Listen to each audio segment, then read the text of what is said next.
Hari Peringkat Kebangsaan di Putrajaya yang kita siarkan secara langsung di TV1.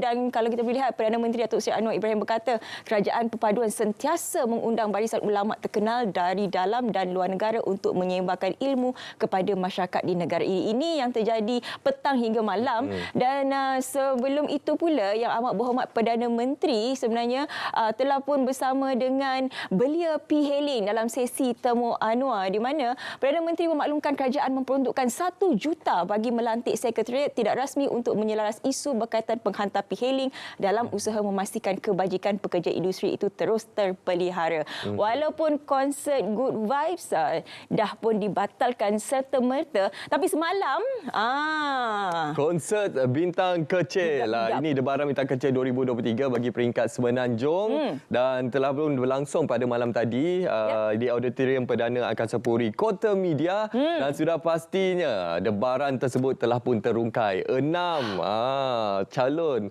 Bintang Kecil ini yang berjaya melayakkan ke peringkat yang seterusnya. Antaranya Bintang Kecil daripada Negeri Sembilan, kita ingat yang Johor, Kuala Lumpur, Kedah, Perlis dan juga Selangor. Okey, jadi 6 ini akan mewakili Semenanjung untuk ke Sarawak dan juga akan bersaing dengan peringkat untuk kebangsaan, akan bersaing dengan mereka daripada wakil Sarawak, Sabah dan juga yang menariknya untuk tahun ini ada juga wakil daripada Singapura, Indonesia dan juga wilayah Persekutuan Labuan. Itu keistimewaan untuk konsert Bintang Kecil. Jadi kita doakan kejayaan untuk adik-adik kita ini, semuanya berbakat besar. Sudah pasti malam tadi satu cabaran untuk para juri lah untuk memilih siapa 6 finalis yang berjaya melayakkan diri ke peringkat semi-final ni. Kalau kita tu rasa nak hantar semua dah. Semua sedap kan? Bakat besar ni. Lagi-lagi kalau kita tengok calon antara pilihan jugalah Negeri Sembilan, Kuala Lumpur. Wow, suara mereka luar biasa betul. Kan, tapi kita jangan lupa saingan pastinya sengit di antara yang di Borneo, Sabah, Sarawak, lepas tu campur lagi Labuan, belum masuk Indonesia. Yang kita tahu kekuatan vokal mereka bagaimana dan juga Singapura, rakan kita, jiran kita. Jadi bagaimana persaingannya sama-sama kita nantikan. Kita akan bawakan juga secara langsung nanti, tapi perinciannya kita akan berikan seketika nanti bila kita dah dapat segala maklumatnya. Okey, kepada anda semua jangan ke mana-mana, pastikan kesertaan anda bersama dengan kami dalam Sarawak Pagi Malaysia sehingga jam 10 pagi ini di saluran berita ITM, TV1 juga di aplikasi ITM Klik. Kepada rakan-rakan yang sedang menyaksikan kita melalui aplikasi TikTok, jangan lupa tap skrin.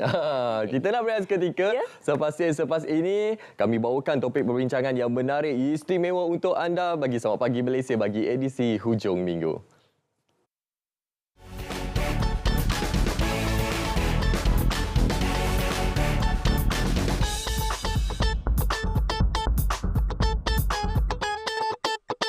Tidak ada pusat hemodialisis di Felda. Jadi kena jalan jauh ke hospital. Saya luluskan peruntukan 21 juta ringgit ke semua wilayah Felda, termasuk Yayasan Felda, pusat hemodialisis, 12 buah pusat hemodialisis yang boleh meringankan beban 2,000 pesakit. Jumlah 21 juta ringgit diluluskan sekarang. Pilihan Raya Umum Dewan Undangan Negeri ke-15 akan diadakan pada 12 Ogos 2023. Tarikh penamaan calon pada 29 Julai 2023. Tarikh mengundi awal pada 8 Ogos 2023. Jangan lupa bawa kad pengenalan anda. Patuhi peraturan ketika mengundi. Undi anda, penentu masa depan negara. Bagaimana mengundi? Buat semakan tempat mengundi dan pergi ke saluran yang ditetapkan. Masuk ke tempat mengundi apabila dibenarkan oleh polis yang mengawal. Serahkan MyCard dan slip saluran kepada kerani pengundian pertama. Tunjukkan kedua-dua belah tangan untuk diperiksa. Bergerak ke hadapan kerani pengundian kedua. Celupkan jari telunjuk kiri ke dalam botol dakwat pilihan raya. Dapatkan kertas undi daripada kerani pengundian ketiga. Tandakan pangkah pada ruang kosong bersebelahan nama dan simbol calon pada kertas undi. Masukkan kertas undi yang telah ditanda ke dalam peti undi. Keluar segera dari tempat mengundi setelah selesai. Laksanakan tanggungjawab anda.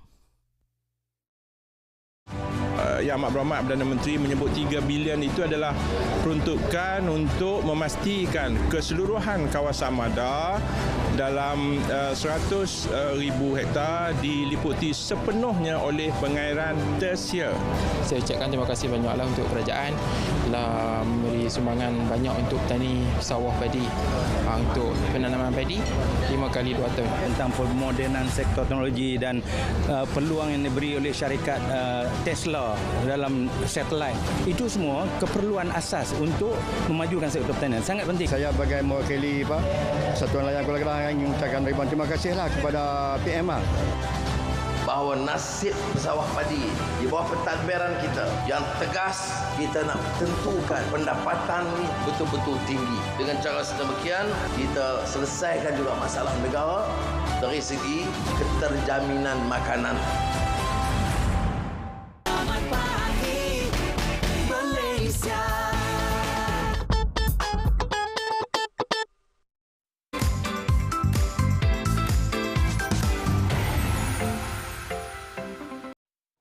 Okey penonton, kita nak teruskan siaran pada pagi ini untuk kita berkongsi dalam ruangan seleksi pagi. Kita nak ke mana, Syafiqah? Kita nak terbang ke Perlis. Perlis FM bersama dengan rakan kita DJ Gigi dan DJ Jojo. Apa cerita di Perlis FM? Silakan. Assalamualaikum, salam Malaysia Madani. Selamat pagi-pagilah kepada semua kawan-kawan yang mendengarkan 102.9 MHz. Dan terima kasih juga lah kepada rakan penyampai Selamat Pagi Malaysia, Munawan dan juga Syafiqah. Alhamdulillah kita jumpa lagi pagi ni. Minggu lepas pun kita juga. Minggu ni pun kita juga lah. InsyaAllah. Okey, anda sedang bersama dengan kami. Saya Joe di Place FM ni. Dan saya DJ Ahmad menerusi Ekspresi Kayang pagi ini. Okay. Dan pagi ni kita nak berkongsi lah tentang pembangunan fasiliti pengeluaran kilang elektronik di CVIA ni, Ji. Ya. Dan projek kawasan perindustrian Lebah Cuping ni, saya rasa satu Malaysia tahulah tempat ni. CVIA ni merupakan projek mega lah yang terbesar di negeri Perlis ni. Dan menyuntik potensi Perlis lah sebagai peneraju dalam perdagangan rentas sempadan, terutamanya menjadi pintu masuk ekspor Malaysia ke Thailand, Vietnam, Myanmar, Kemboja, Laos dan juga China. Pemangku Raja Perlis, Tuanku Syed Fazudin Jamilullah berkenan merasmikan Majlis Pecah Tanah projek pembangunan fasiliti pengeluaran kilang elektronik di CVIA Padang Besar. Seperti yang Jojo maklumkan tadilah. Hadir sama Menteri Besar Muhammad Syukri Ramli, Ketua Pegawai Operasi Kumpulan MRCB, Kuan Johor, Ketua Eksekutif Pihak Berkuasa Pelaksanaan Koridor Utara NCIA Muhammad Haris Khadir Sultan dan Setiausaha Kerajaan Negeri Datuk Yusran Shah Muhammad Yusof.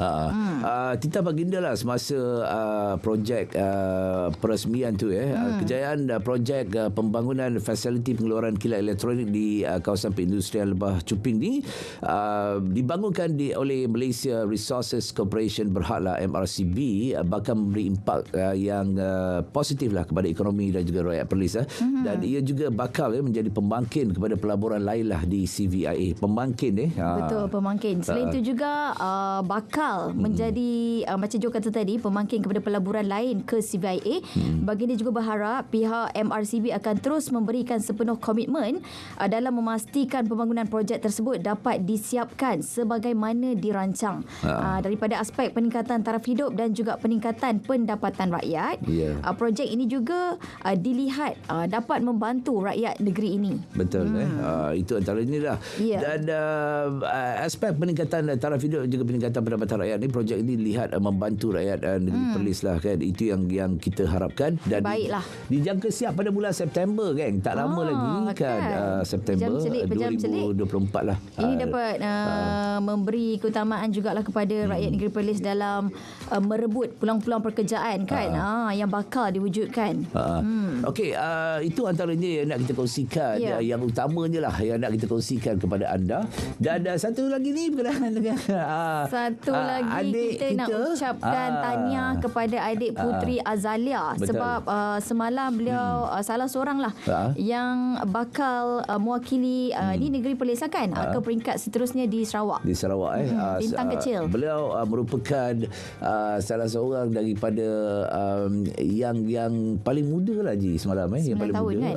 9 tahun dan bakal dibawa ke Sarawak semalam Betul. Tahniah juga lah kepada penerbit kita juga kat sana dan juga penerbit kita Adik Kamrudin. Betul. Okey, untuk kawan-kawan yang tak dapat nak tengok semalam lah kan, anda boleh tengoklah menerusi page ataupun Facebook Place FM ada dekat sana, dan pagi tadi Munawar dan juga Syafiqah juga ada tunjukkan juga dekat Sabagi Malaysia. Ini tahniah kita ucapkan kepada adik-adik yang telah berjaya yang telah berjaya kan? Betul, ke peringkat seterusnya. Seluruh negara yang akan ke Sarawak lah. Pupuk nyanyian daripada kecil itu yang terbaik. Sempat juga semalam saya tengok Azalia ni dia make up cantik, comel walaupun dia kecil tapi memiliki suara yang besar. Ji, kita nak kita dah sampai ke penghujung dah. Semula bersama dengan Munawar dan Syafiqah di Saat Pagi Malaysia. Bye, jumpa lagi. Okey, terima kasih DJ Gigi dan juga DJ Jojo daripada Perlis FM atas perkongsian yang dibawakan. Pastinya sekarang ini penonton, seperti yang kita sudah maklum, kita berbangga menjadi anak Malaysia kerana Malaysia mempunyai seni warisan budaya yang cukup unik yang menggambarkan identiti kepada kita sebagai sebuah negara Malaysia yang berbilang kaum dan juga berbilang budaya. Pastinya hari ini kita nak perkaitkan keindahan seni warisan budaya negara kita dengan industri kreatif negara, dan seperti yang kita semaklum juga, industri kreatif ini mampu untuk menjana pendapatan ataupun memberi sumbangan kepada langkah negara kita untuk mengorak langkah kepada negara maju, khususnya dan memberi pendapatan kepada negara dalam usaha yang sama juga untuk memartabatkan budaya bangsa. Jadi hari ini untuk kita berbicara berkenaan warisan seni budaya dalam industri kreatif ini, kita perkenalkan tetamu bersama kita di studio iaitu Profesor Dr. Muhammad Kipli Abdul Rahman, Pensyarah Kanan Pengajian Seni Persembahan Kolej Pengajian Seni Kreatif UiTM. Assalamualaikum Prof. Waalaikumsalam warahmatullahi wabarakatuh. Okey Prof, bagaimana untuk permulaannya kita berikan fahaman kepada penonton iaitu industri kreatif dan juga bagaimana untuk kita melonjakkan lagi potensi seni warisan budaya yang ada dalam negara kita untuk kita perkaitkan keduanya untuk menjadi satu impak sumbangan yang besar kepada negara kita, Prof. Baiklah, terima kasih. Assalamualaikum, salam sejahtera. Ya, kita berbicara tentang bagaimanakah warisan seni budaya itu dalam konteks industri kreatif sekarang. Sebelum wujudnya istilah industri kreatif itu, seni budaya itu dikenali sebagai industri budaya. Industri budaya. Jadi di sini kita melihat dalam industri kreatif ini dia dikategorikan kepada 3. Yang pertamanya adalah multimedia, yang keduanya adalah seni dan budaya, dan yang ketiga adalah warisan seni dan budaya. Dan dalam industri kreatif itu kita lihat bahawa warisan seni budaya itu diberikan 2 kategori, dipecahkan kepada kategori mana tanggungjawabnya besar seni budaya itu dalam industri kreatif kerana dia merupakan penyumbang kepada industri kreatif itu sendiri, bagaimana kita nak memprodukkan karya-karya seni budaya kita. Jadi di situ kita melihat kepada objektif pembangunan dan kemajuan negara kita. So kita sebagai contoh dalam Malaysia Madani itu telah menegaskan bahawa kemajuan dan pembangunan kita ini haruslah sesuai dengan jati diri. So, dia ada 2. Satu untuk aspek sosial dan satu untuk aspek ekonomi. Jadi, industri kreatif itu diwujudkan bukan semata-mata hanya untuk tujuan ekonomi, tetapi juga adalah untuk tujuan sosial. Itu di mana dengan kita memaparkan warisan seni budaya kita, kita dapat memupuk jati diri kerana kita mewariskan seni budaya kita dan dipakejkan dalam bentuk produk budaya dan diwar-warkan kepada konsumer, itu halayak yang lebih luas. Dengan cara itu kita lihat bahawa dalam Malaysia Madani juga di mana kita perlu melestarikan warisan seni budaya. Jadi dalam konteks sekarang, dalam tujahan era globalisasi, jadi mahu tidak mahu, seni dan budaya itu harus akur dengan tuntutan globalisasi bahawa kita harus bersedia untuk beradaptasi, mana dimodifikasi dari segi bentuk karya seni itu untuk mendepani globalisasi dan untuk menjadikan lestari. Kerana cara untuk melestarikan seni budaya dan warisan adalah dengan cara industri kreatif salah satunya. Okey, dalam kerangka ataupun perspektif ekonomi dan juga sosio budaya ini, bagaimana kita boleh memberikan gambaran kepada masyarakat di luar sana? Industri kreatif ini mampu memberi sumbangan yang besar kepada KDNK negara, khususnya untuk kita memberi peluang dan juga ruang kepada pengkarya-pengkarya industri kreatif di luar sana untuk menggambarkan kreativiti berlandaskan identiti kebangsaan. Sebagai contoh, kita lihat filem Upin Ipin yang menggambarkan identiti kebangsaan negara kita dan juga mendapat sambutan di peringkat antarabangsa. Jadi bagaimana pandangan Prof? Ya, itu yang saya sebutkan tadi bahawa dengan wujudnya industri kreatif itu bermakna dia ada keperluan untuk modal insan. Maknanya modal insan adalah pengkarya-pengkarya yang harus mengeluarkan produk seni budaya warisan itu untuk dipackagkan dan dijualkan. Ada unsur nilai dagang di situ. Jadi di sini sebab itu kementerian memperkasakan pengajian tinggi. Institusi pengajian tinggi memainkan peranan penting dalam melahirkan modal insan yang akan menjadi pengamal, pengkarya dan juga pemikir warisan seni budaya. Kerana golongan intelek inilah yang akan melakukan kajian tentang warisan seni dan budaya dan cuba untuk mengetengahkan apakah itu seni budaya kita yang di dalamnya dapat memupuk jati diri yang akan menyumbang kepada aspek sosial. Sebenarnya dia lebih penegasannya menyumbang kepada aspek sosial. Itu kerajaan inginkan kita, masyarakat kita mempunyai jati diri yang berasalkan warisan seni dan budaya ya, untuk maju dan juga berkembang. Kemajuan dan perkembangan negara mestilah mempunyai identiti yang akan membentuk identiti nasional. Jadi identiti nasional itu jati dirinya jadi daripada seni budaya dan warisan. Kerana warisan itu sebenarnya dari aspek seni budaya, dia ada dua yang diwariskan ini sebenarnya. Yang pertama adalah seni dan budaya adalah bentuk karya, bentuk produk. Untuk produk sama ada tangible ataupun intangible, ketara ataupun tidak ketara. Dan dalam pengkaryaan, dalam produk itu dia ada aspek makna dan juga bentuk. Makna di situ adalah nilai. Jadi yang nak diwariskan tadi yang akan membentuk jati diri itu adalah nilai. Nilai yang terkandung dalam seni dan warisan budaya itu. Jadi seni warisan budaya itu produknya adalah produk yang kita nampak. Wujud konkretnya adalah produk seni budaya. Tetapi itu yang diniagakan.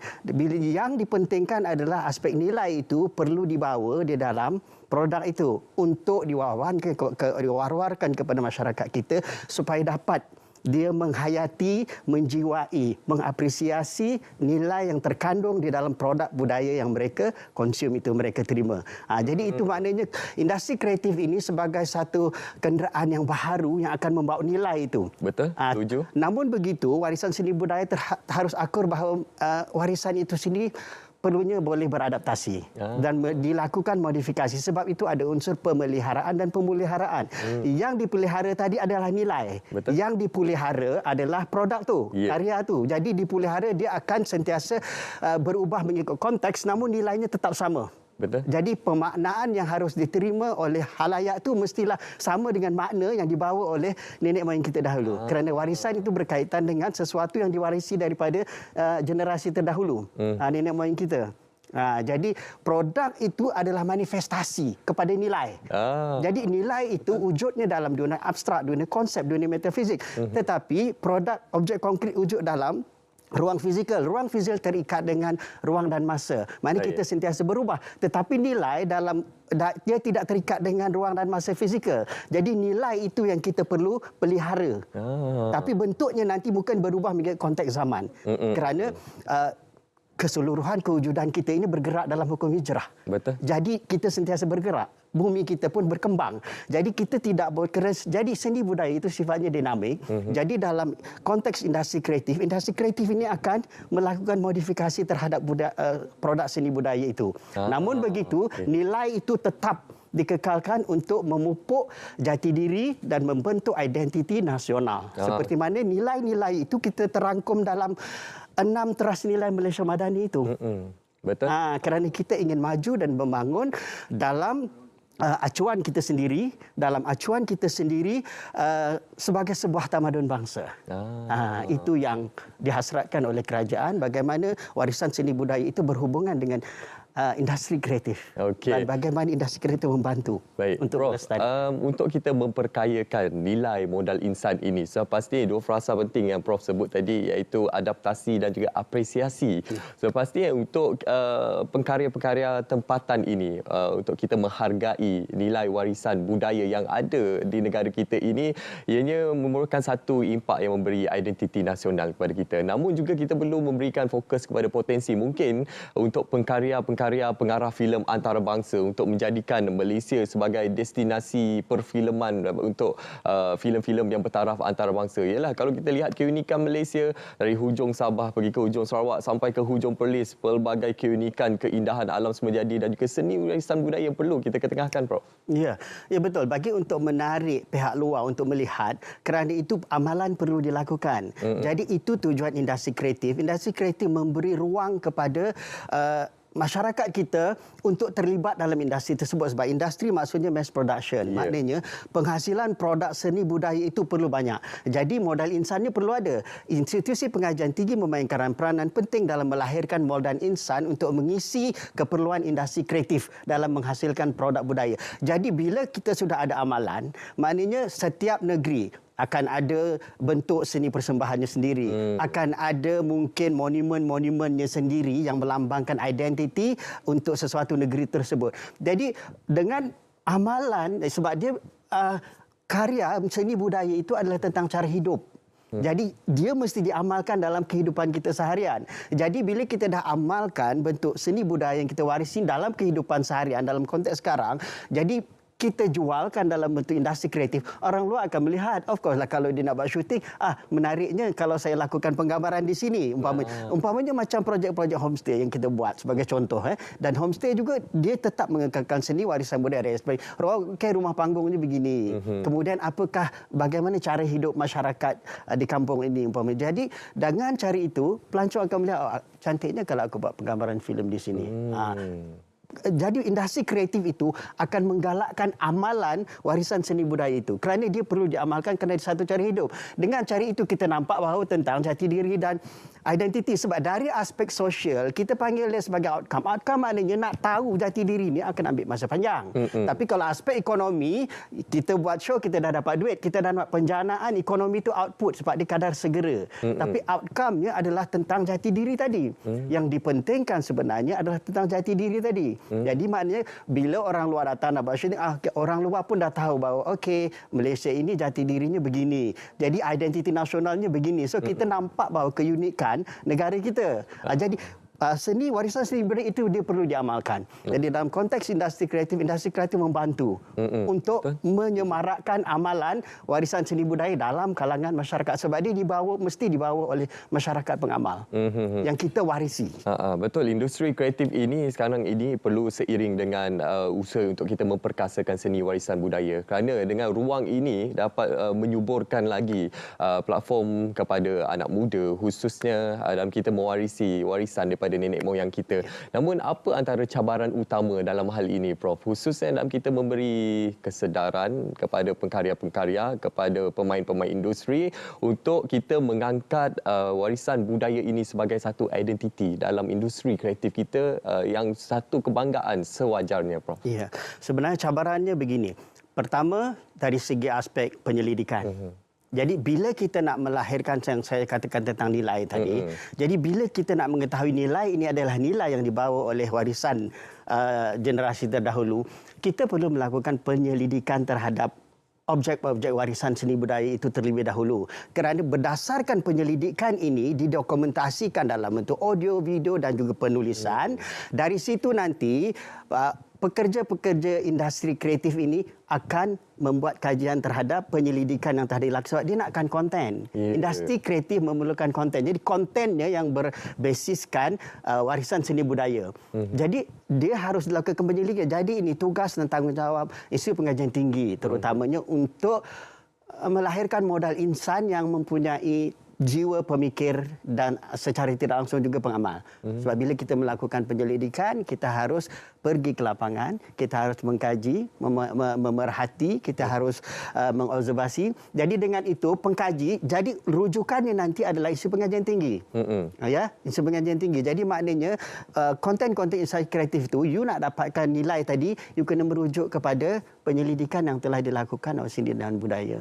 Kemudian cabarannya lagi sebab institusi pengajian ini cabarannya agak besar juga sebab dia perlu melahirkan modal insan seorang pemikir dan juga modal insan pengamal. Sebab pengamal nanti dia akan pergi kepada industri itu untuk menghasilkan produk. Jadi penghasil produk untuk industri kreatif itu dia mesti tahu juga tentang nilai itu. Jadi dia mesti ada ilmu tentang seni warisan. Sebab itu institusi pengajian tinggi memainkan peranan dalam mendedahkan tentang ilmu-ilmu nilai seni budaya kita yang terkandung dalam seni warisan. Yang itu yang cabaran setakat ini. Cabaran kita adalah nak melahirkan. Betul. Satu, nak melahirkan pengamal industri kreatif itu. Satu lagi, nak melahirkan ada juga pemikirnya. Sebab dia mesti bergerak seiring. Sebab yang kita nak bawa ni tentang jati diri. Sebenarnya yang penting tadi yang diwariskan itu nilai. Yang dipelihara. Okay? Yang produk itu dipelihara. Jadi nanti mereka mesti mahir bagaimana aku nak memelihara, melakukan modifikasi terhadap bentuk murni seni warisan ini supaya nanti nilainya sama. Itu yang pentingnya diwariskan. Pembangunan modal insan dalam untuk kita, bukan saja kita belajar dari segi teori, namun juga dari segi praktikalnya. Bagaimana usaha untuk kita melestarikan adat, budaya dan juga warisan kita khususnya dalam industri kreatif. Satu pemahaman yang cukup menarik yang dibawakan oleh Prof. Terima kasih Prof. Dr. Muhammad Kipli Abdul Rahman yang merupakan pensyarah kanan pengajian seni persembahan Kolej Pengajian Seni Kreatif UiTM. Pada hari ini kita berbicara berkenaan warisan seni budaya dalam industri kreatif. Terima kasih Prof. Sama-sama. Terima kasih. Okey, sekarang ini penonton, kita nak terus saja membawakan anda ke cerita Pagi Sabah. Difahamkan rakan pelapor kita Syarif Syahiran Dani akan berkongsi berkenaan dengan Hari Koperasi Negara. Terus saja kita ke cerita Pagi Sabah. Baik, terima kasih. Assalamualaikum dan salam sejahtera. Cerita Pagi Sabah pada kali ini kami akan bawakan dari Pusat Konvensyen Antarabangsa Sabah SICC yang mana di sini berlangsungnya Hari Koperasi Negara. Jadi untuk mengetahui lebih lanjut, kita terus saja bersama dengan Encik Matias Kudapin, Pengarah Suruhanjaya Koperasi Malaysia Negeri Sabah. Selamat pagi Tuan. Selamat pagi. Baik, Hari Koperasi Negara sudah berlangsung selama 3 hari dan hari ini adalah hari terakhir. Apakah sinonimnya Hari Koperasi Negara dengan gerakan koperasi, Tuan? Baik, Hari Koperasi Negara ini sangat dekatlah dengan gerakan koperasi.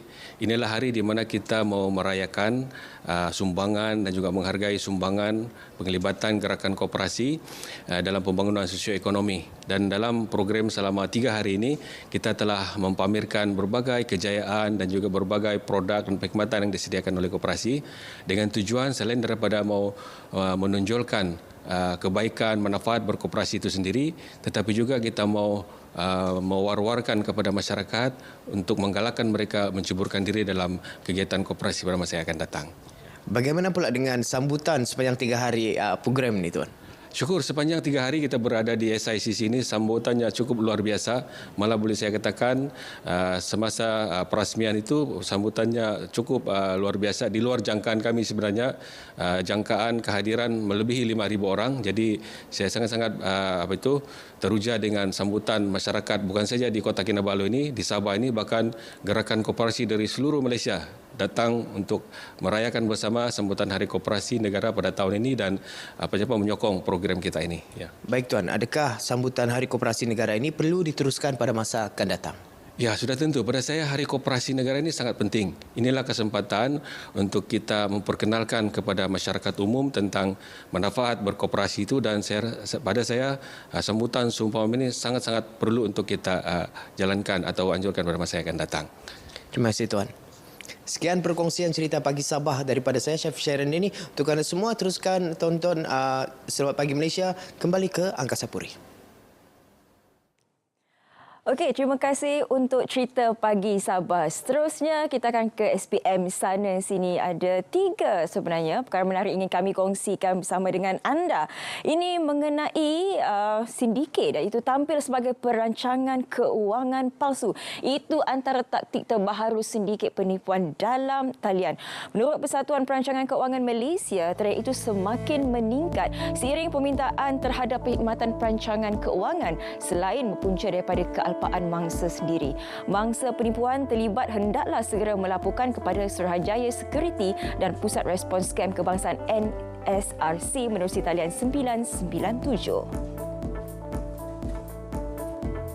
Lebih ramai pelapis khususnya golongan muda disaran menyertai aktiviti beca warisan yang diperkenal di Terengganu. Program berkenaan antara 2 produk pelancongan yang dijangka menjadi daya tarikan baharu di negeri itu. Datuk Bandar Majlis Bandaraya Kuala Terengganu, Roslindati berkata, selain memberi nilai tambah kepada sektor pelancongan, ia juga mampu untuk meningkatkan pendapatan golongan pengayuh beca. Lembaga Pembangunan Langkawi LADA yakin sasaran bagi kemasukan pengunjung ke Langkawi pada tahun 2023 iaitu sebanyak 3.2 juta orang mampu dicapai. Timbalan Ketua Pegawai Eksekutif Perancangan dari Pembangunan LADA, Wan Kamrul Faisal Wan Kamardin, menjelaskan antara usaha yang dilaksanakan adalah menyertai beberapa pameran pelancongan dalam dan luar negara. Selain penerbangan sewa khas dan juga amat penting bagi menggerakkan lagi ekonomi dan sektor pelancongan di Pulau Peranginan itu. Itu antara perkongsian kami untuk SPM sana sini. Seterusnya kita akan bersama dengan rakan kita yang telah pun bersiap sedia untuk cerita pagi Pahang. Apakah cerita di sana? Silakan rakan kita. Terima kasih. Saya kini berada di Maran bagi melihat sendiri inovasi anak muda negeri ini dalam membina sebuah pam air tanpa menggunakan sebarang bahan bakar maupun elektrik. Jadi untuk mengetahui bagaimana tercetusnya produk inovasi pertanian ini, saya bersama dengan Encik Abdul Hafiz Khairul Anwar untuk terus berkongsi bersama kami mengenai bagaimana permulaan penciptaan pam air ini. Okey, terima kasih. Pada mulanya pam ini tercetus daripada penceburan bidang tanaman sayuran tanaman kontan pada tahun 2018. Di mana kita sedia maklum petani ni sering menghadapi masalah sumber air kesukaran untuk mendapatkan sumber air. Oleh kerana kita menggunakan air, contohnya air daripada kerajaan, so dia melibatkan kos yang besar. Jadi di situ satu idea ataupun ilham daripada seorang guru saya Pak Teh untuk merekakan benda ni. Jadi di situlah bermulanya langkah pertama untuk saya cuba mencuburi bidang pembuatan Simana Pam ni. Encik Hafiz, difahamkan pam air ini lebih bersifat mesra alam. Jadi mungkin apa kelebihan ataupun kebaikan sekiranya ada mungkin peternak, pekebun ataupun peladang memiliki pam air ini? Okey, terima kasih. Ya, betul. Untuk penggunaan pam ni memang kita suggest kepada sektor pertanian, perladangan dan juga ternakan di mana penggunaan pam ni tidak menggunakan sebarang tenaga elektrik ataupun bahan bakar. Okey, untuk penggunaan pam ni sesebuah lokasi tersebut haruslah mempunyai sumber air yang mengalir turun daripada kaki bukit. Oleh kerana pam tersebut beroperasi menggunakan tenaga tekanan air. Tenaga tekanan air yang kita cuba hasilkan ataupun kita cuba olah di lokasi tersebutlah dari segi pembinaan empangan ataupun saliran ke dalam tadahan supaya dihantar ke pam kita yang berada di posisi rendah. Okey, untuk penggunaan pam ni dia mampu mendorong air daripada paras rendah ke tempat yang paling tinggi tempat yang tinggi dianggarkan 100 meter tinggi lebih plus okey. Kemudian dari segi maintenance dia hanya perlu selenggara input. Okey, tidak menggunakan kos yang berterusan dari segi contoh kita kata kita ambil contoh perbandingan dengan mesin yang ada jual di pasaran perlu ada selenggara dari segi plug, minyak ataupun dari segi komponen lain sampai satu ketika kita perlu maintenance. Okey. Jadi untuk penggunaan pam ni dia free maintenance dan terus beroperasi 24 jam melainkan ada gangguan dari segi input di atas sana akibat daripada hujan ataupun sebarang kemuskilan yang berlaku. Cik Hafiz, PAM-I ini juga telah memenangi anugerah inovasi. Jadi mungkin apa misi Cik Hafiz sendiri untuk produk ini? Okey, terima kasih untuk anugerah inovasi 2019. Okey, saya peroleh daripada hasil bimbingan Jabatan Pertanian Daerah Maran. Terima kasih Jabatan Pertanian Daerah Maran okey kerana membimbing saya sehingga ke hari inilah. Okey, jadi harapan saya kepada mereka di luar sana ataupun pengusaha-pengusaha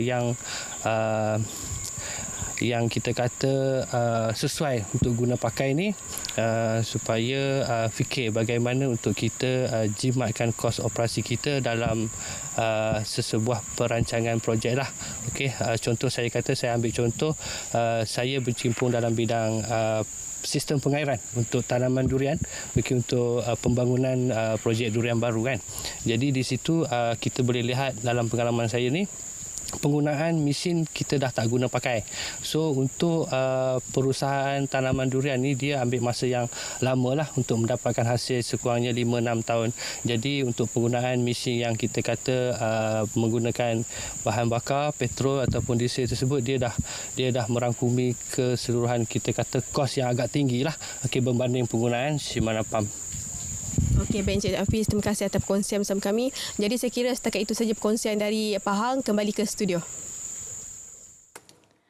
Okey, terima kasih Atira untuk cerita pagi Pahang. Seterusnya, kalau kita ada produk ataupun perkhidmatan yang baik tetapi teknik pemasaran tidak betul, maka produk ataupun perkhidmatan itu juga tidak akan ke mana dan tidak akan mencapai impak yang dimahukan oleh seseorang peniaga. Bila kita bercakap mengenai kaedah pemasaran pula, ada banyak kaedah dan salah satu kaedah yang digunakan sekarang ini ialah melalui digital. Jadi kalau untuk gunakan digital ini pula, banyak pula caranya. Kalau tidak menarik dan juga kalau tidak kreatif, mungkin tak ada orang nak tengok produk ataupun perkhidmatan yang ditawarkan. Jadi betapa pentingnya sebenarnya kreativiti dalam media digital itu yang kita akan bicarakan bersama dengan tetamu saya. Dua orang hari ini saya kenalkan terlebih dahulu teknologis Dr. Hafizah Rosli, pensyarah kanan bidang teknologi dan kandungan kreatif pengajian seni digital dan imejan, Kolej Pengajian Seni Kreatif UiTM.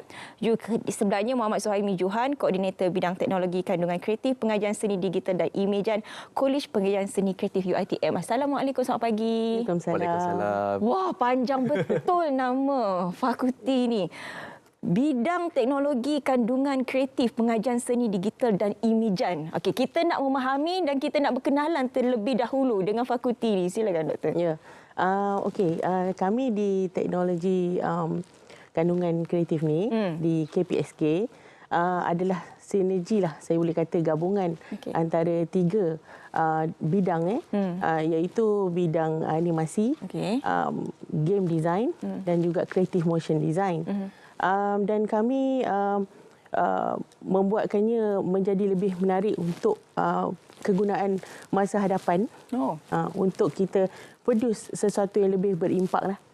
Dan boleh dicerita lanjut dengan saudara Suhaimi Johan. Okey, sebenarnya Kolej Pengajian Seni Kreatif baru saja kiranya dalam setahun ni kami baru saja melalui satu proses penggabungan antara tiga fakulti yang utama dari UiTM, iaitu Fakulti Filem, Teater dan Animasi, Fakulti Seni Lukis dan Seni Reka dan juga Fakulti Muzik. Dan itu yang menjadikan satu entiti yang besar yang dipanggil sebagai Kolej Pengajian Seni Kreatif. Dan di bawah Kolej Pengajian Seni Kreatif ni sebenarnya kita ada pelbagai pengajian yang melibatkan industri kreatif dan seni di Malaysia lah. Dan daripada itu kami ini datangnya daripada pengajian seni digital dan imejan, dan di bawahnya pula dibahagikan kepada 5 bidang yang berbeza. Dan 5 bidang, antara bidangnya adalah bidang teknologi kandungan kreatif lah, yang mana itu adalah di bawah kelolaan saya.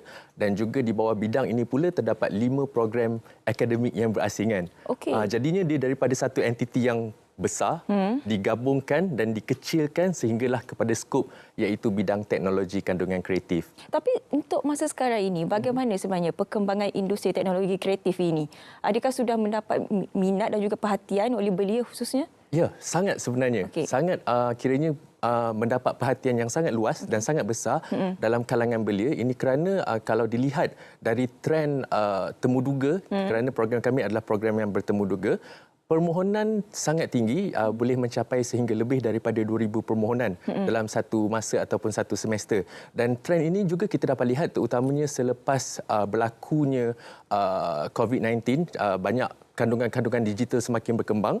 Jadi keperluan dan kepentingan kandungan digital itu dilihat semakin meluas. Jadi memang sebenarnya kita memerlukan perkembangan ini dan ia adalah satu program yang begitu relevan dengan terutamanya dengan adanya sekarang ini revolusi industri 4.0.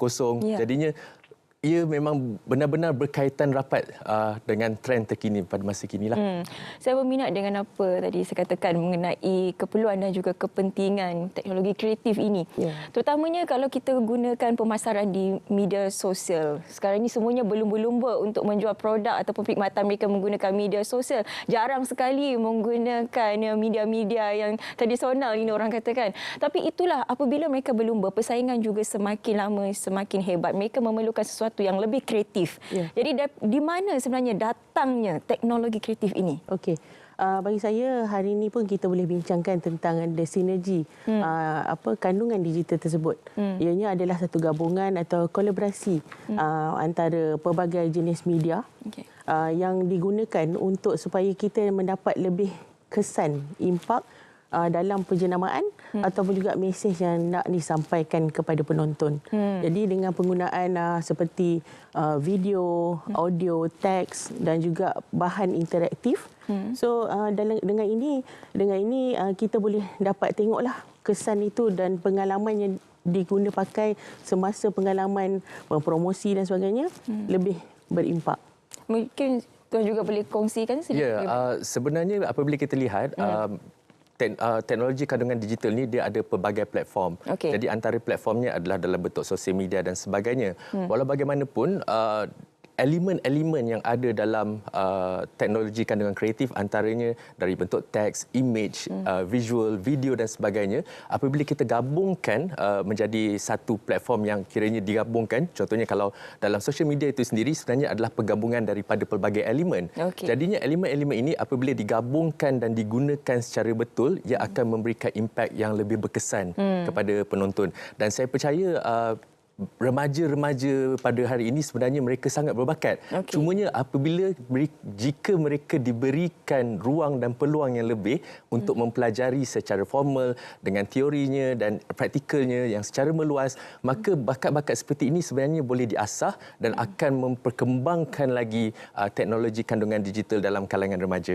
Saya suka apabila berkata mengenai mengembangkan lagi bakat mereka itu. Sebab kalau sekarang ini mungkin bagi mereka yang tidak mengetahui apa sebenarnya ruang kerja, skop kerja yang mereka ada. Mungkin mereka rasa macam okey buat animasi sahaja semata-mata. Berapa banyak animasi pula kita nak buat di Malaysia ni. Jadi di mana sebenarnya ruang dan peluang pekerjaan untuk mereka? Peluang pekerjaan dalam bidang ni setelah dia dijadikan sinergi. Dia lebih berkembang luas.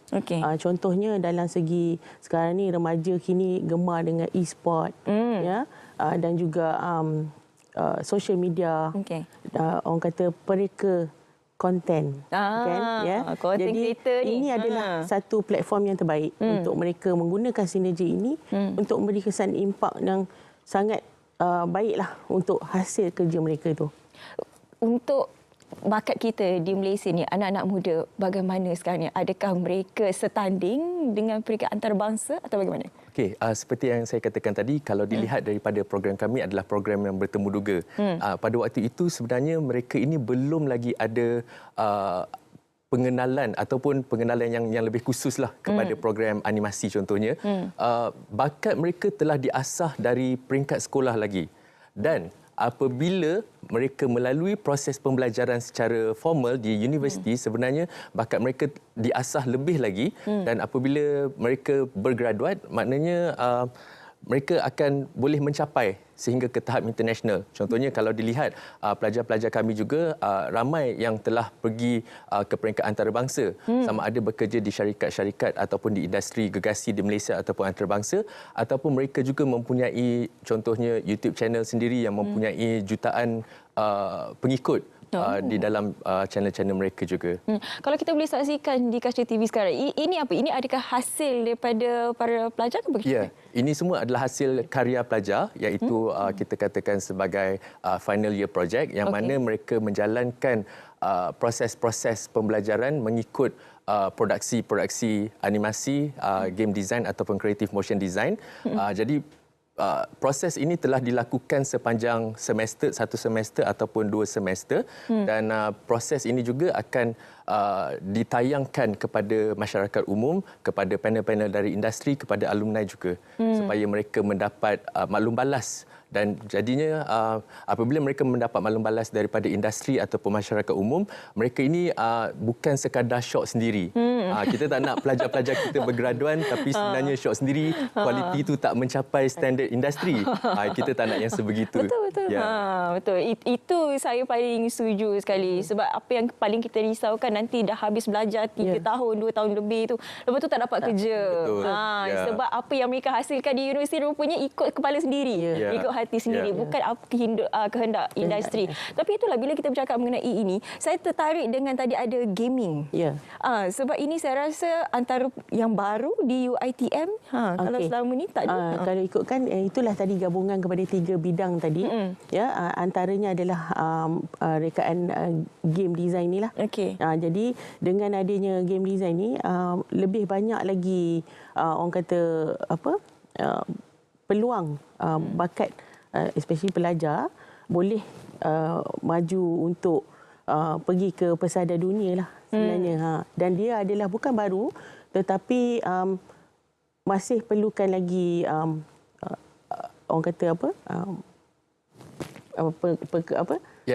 sebenarnya program Creative Game Design sedang berkembang kerana diikutkan trend masa kini pun terutamanya anak-anak muda remaja sekarang ni memang sangat mengikut trend kepada Creative Game Design macam tu. Jadinya program Creative Game Design ni relevan kepada untuk permintaan zaman sekarang. Jadi kalau kita lihat juga dari segi permintaan permohonan pelajar juga memang semakin meningkat dan kerana dia memang relevan dengan pelajar-pelajar ataupun remaja zaman kini lah.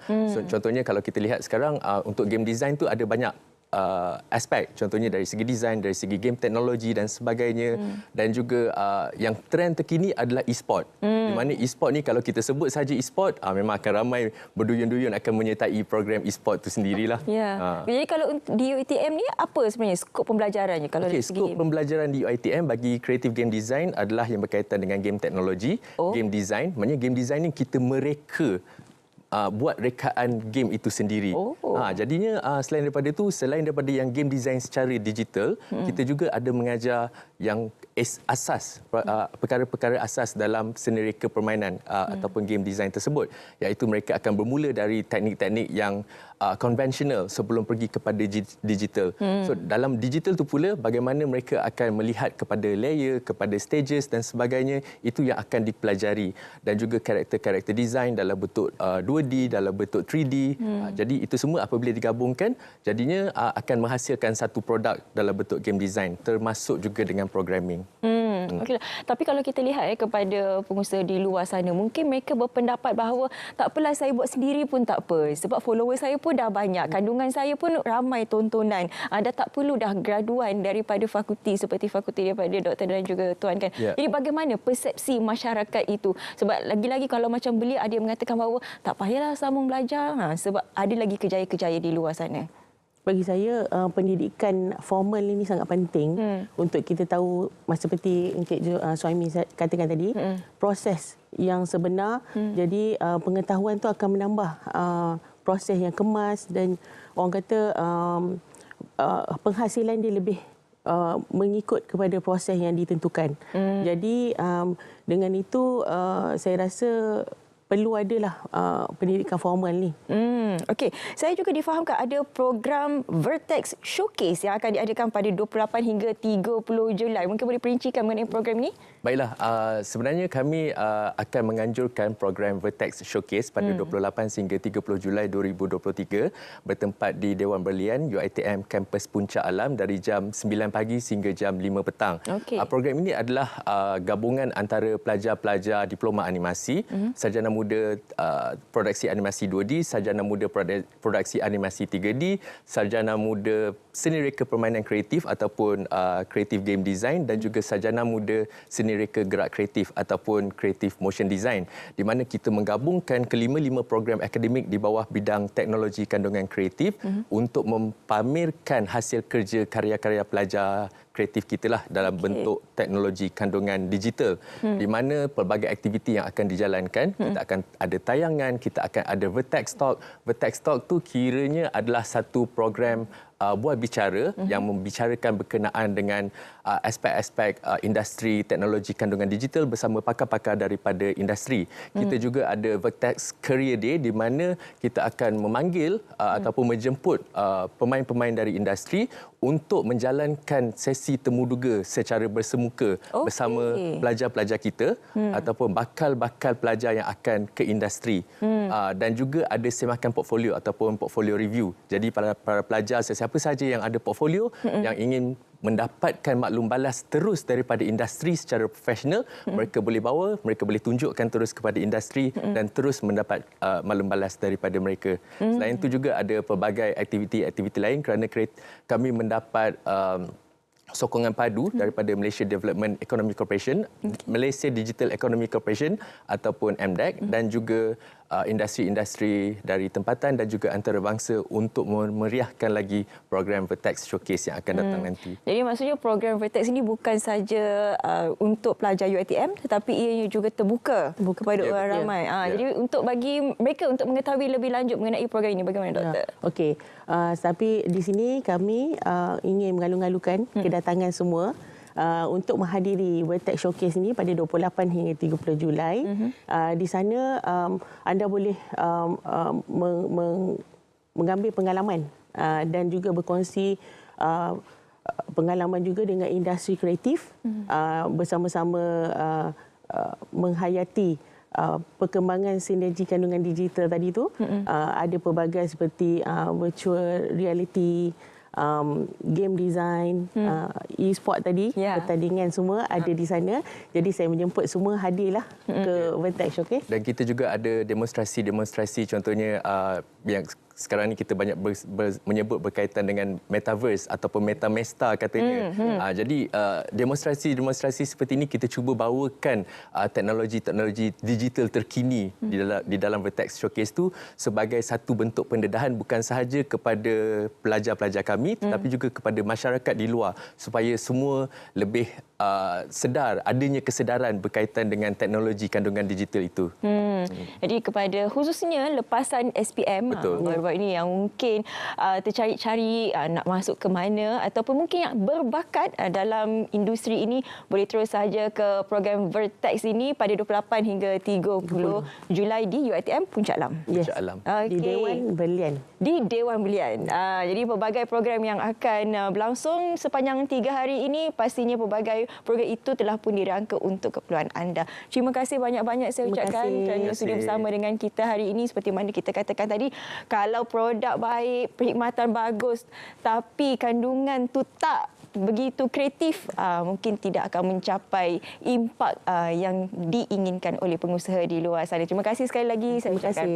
Okey, kita nak bersama dengan rakan kita pegawai Met Malaysia di Met Malaysia untuk melihat bagaimana sebenarnya ramalan kaji cuaca untuk hari ini. Silakan Met Malaysia.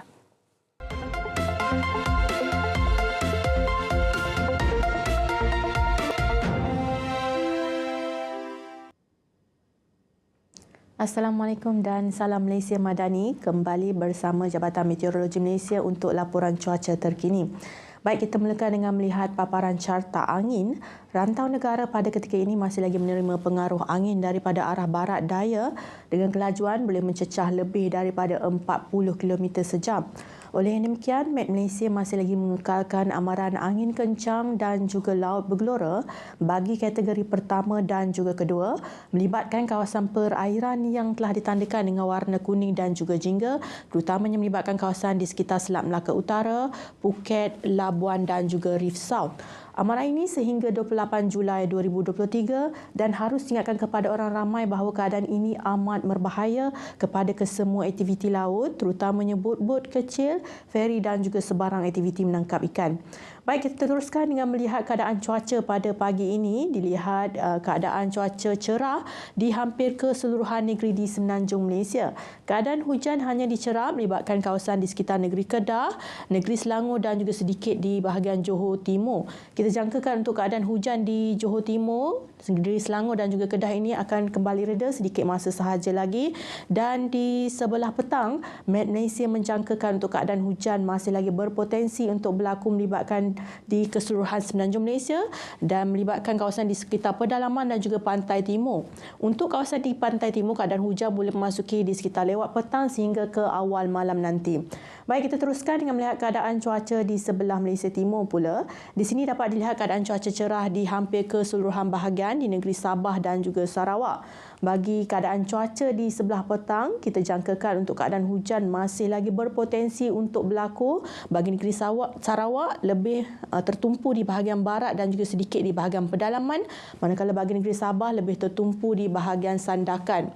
Justru itu orang awam dinasihatkan untuk sentiasa berhati-hati dan peka dengan amaran yang bakal dikeluarkan oleh Met Malaysia. Baiklah, sekian sahaja laporan cuaca daripada Met Malaysia buat masa kini. Sebelum kita berpisah, kita lihat dulu ramalan cuaca bagi bandar-bandar utama di seluruh Malaysia. Saya Linda Hanif. Assalamualaikum dan jaga diri.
Ini Bob.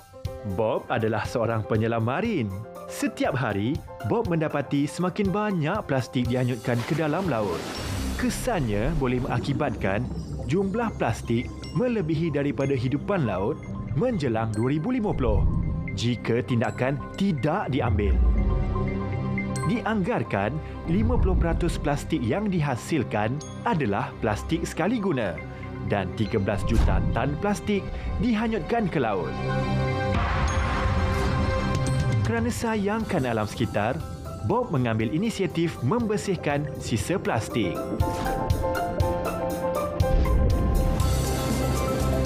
Kita semua boleh memainkan peranan dalam menjaga alam sekitar. Hindari plastik sekali guna. Untuk maklumat lanjut, sila layari laman sesawang berikut.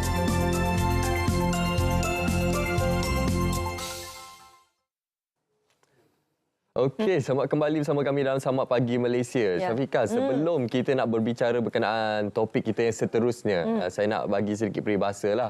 Bumi mana yang tidak ditimpa hujan, laut mana yang tidak bergelora. Ya, betul. Jadi sangat signifikan lah berkaitan dengan topik kita pada hari ini, iaitu berkenaan kemurungan dan juga keadaan diri. Ya, betul. Seperti mana Munawar katakan tadi, setiap manusia sebenarnya akan ada masalah.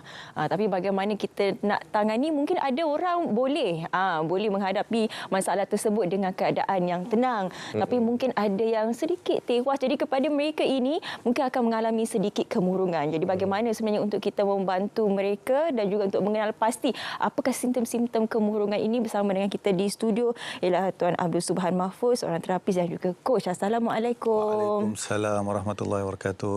Tuan, kalau kita lihat ya di media sosial semakin lama semakin membimbangkan, merunsingkan.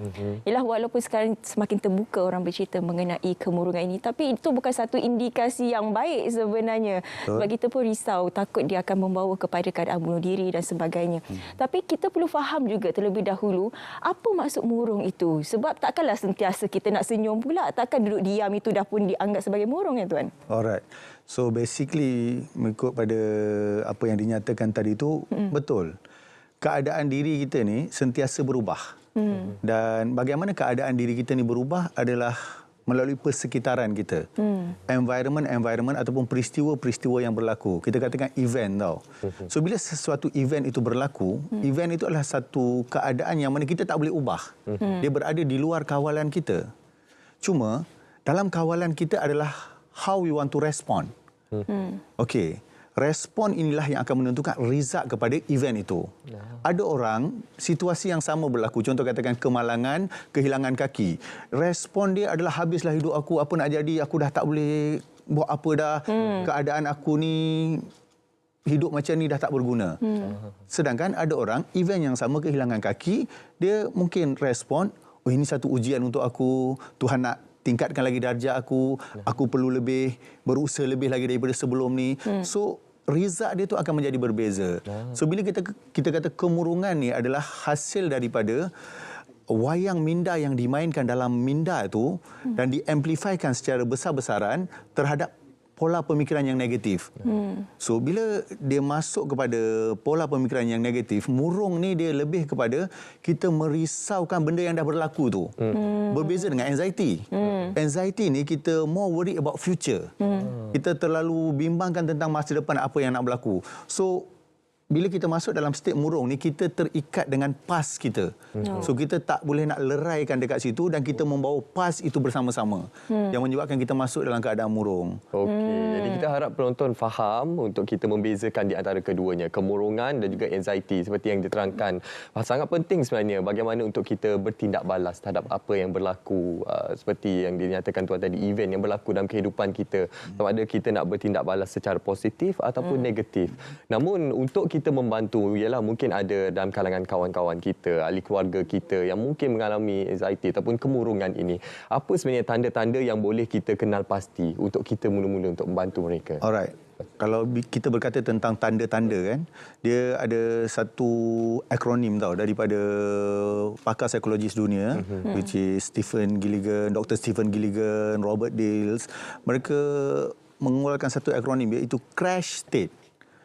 Okey, crash state ni adalah keadaan di mana kita sangat-sangat disempowerment. Kita rasa tak bermaya, kita buntu, kita rasa kita berada dalam kegagalan, dunia ni ibarat dah menjadi gelap untuk kita. So, akronim dia C tu adalah contracted. Kita mula menguncupkan diri kita, kita feel so empowerless, kita dah tak ada kuasa, semua di hadapan kita ni kita dah tak ada peluang apa dah. Kita rasakan situasi tu sangat menghimpit dan menekan kita. Dan bila dia turun ke level bawah lagi, dia akan mula jadi reaktif. Tadi dia menguncup dan sekarang dia mula jadi reaktif. Dia mula jadi reaktif ni, dia mula bertanya kepada diri dia soalan-soalan yang mana tidak lagi membantu dia untuk berkembang.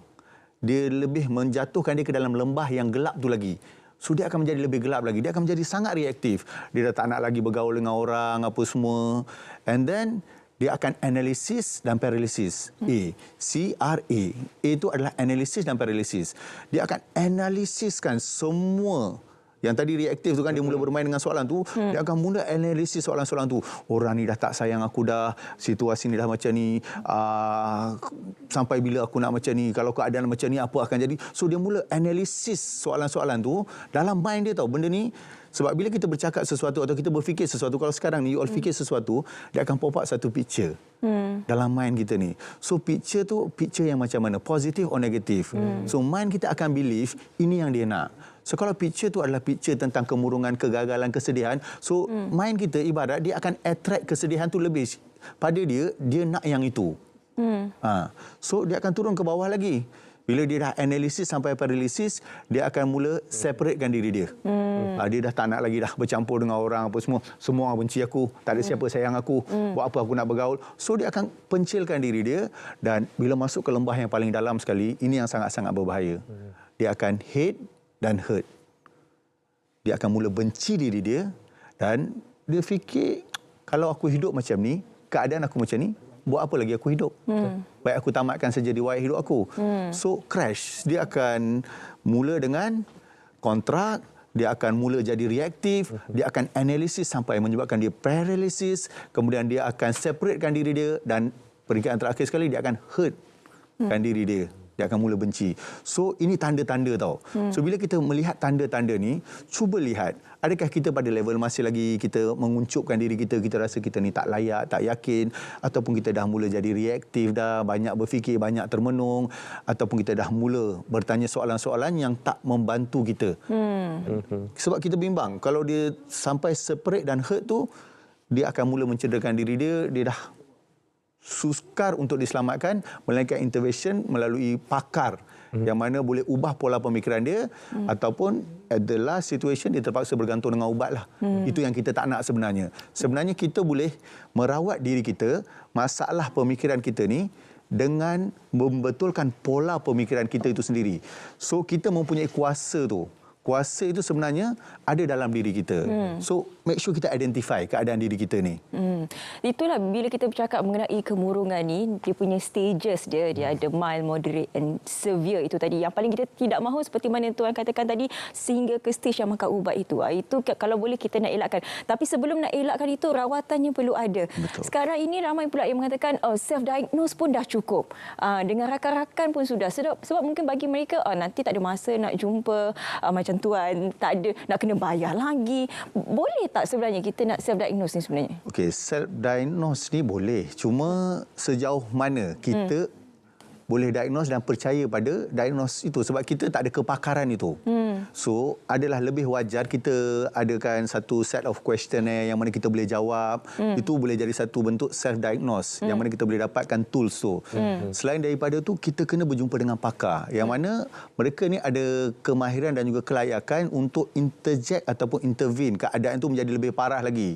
Sebab kalau kita self-diagnose pun, kalau kita kata pada level reaktif tadi tu, dia dah tak terima dah pendapat daripada orang luar. Dia dah tak nak dah. Dia akan diagnose diri dia dalam keadaan yang negatif itu. So, untuk keluarkan dia daripada lembah tu, dia memerlukan seseorang untuk baling tali dan angkat dia keluar daripada situ. Okey, Tuan, kita akan bersambung semula dengan topik kemurungan ini sebab kita nak terus saja bersama dengan rakan kita di Terengganu bagi program Madani Afiat. Teruskan saja bersama dengan rakan kita Siti Jamilah Hanim Jamil. Silakan Siti Jamilah. Silakan. Munawar dan Syafiqah, terima kasih. Assalamualaikum. Salam Malaysia Madani. Cerita pagi langsung dari Terengganu ini saya bawakan khas dari Kuala Terengganu ini, di mana sebentar saya tadi telah pun dirasmikan program Madani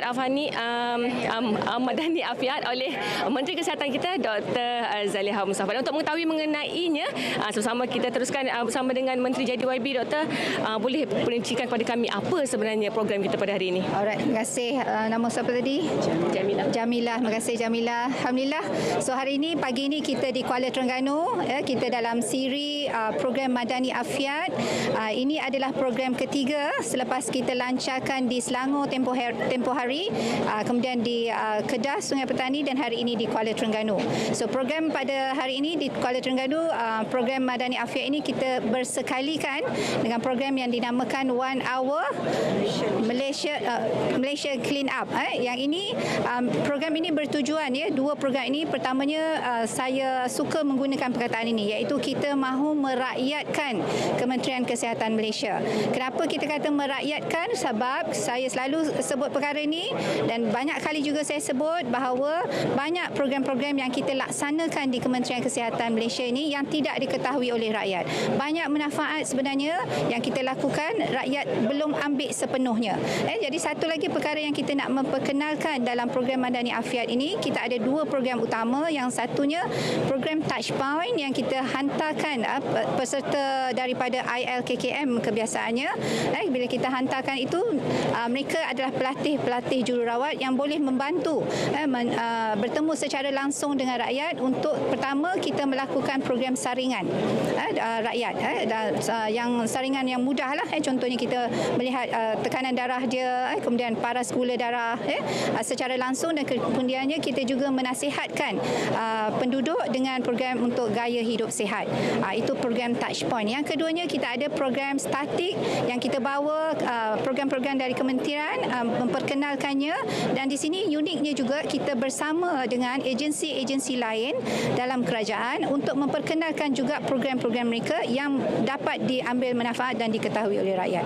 Kemudian program 1 Hour Clean Up ini sebenarnya kita akan jadikan satu program bulanan kementerian, di mana setiap minggu keempat setiap bulan kita menggalakkan KKM bersama dengan komuniti dan agensi-agensi lain melakukan contohnya program untuk kebersihan, gotong royong, empower the community untuk bersama-sama untuk membersihkan persekitaran.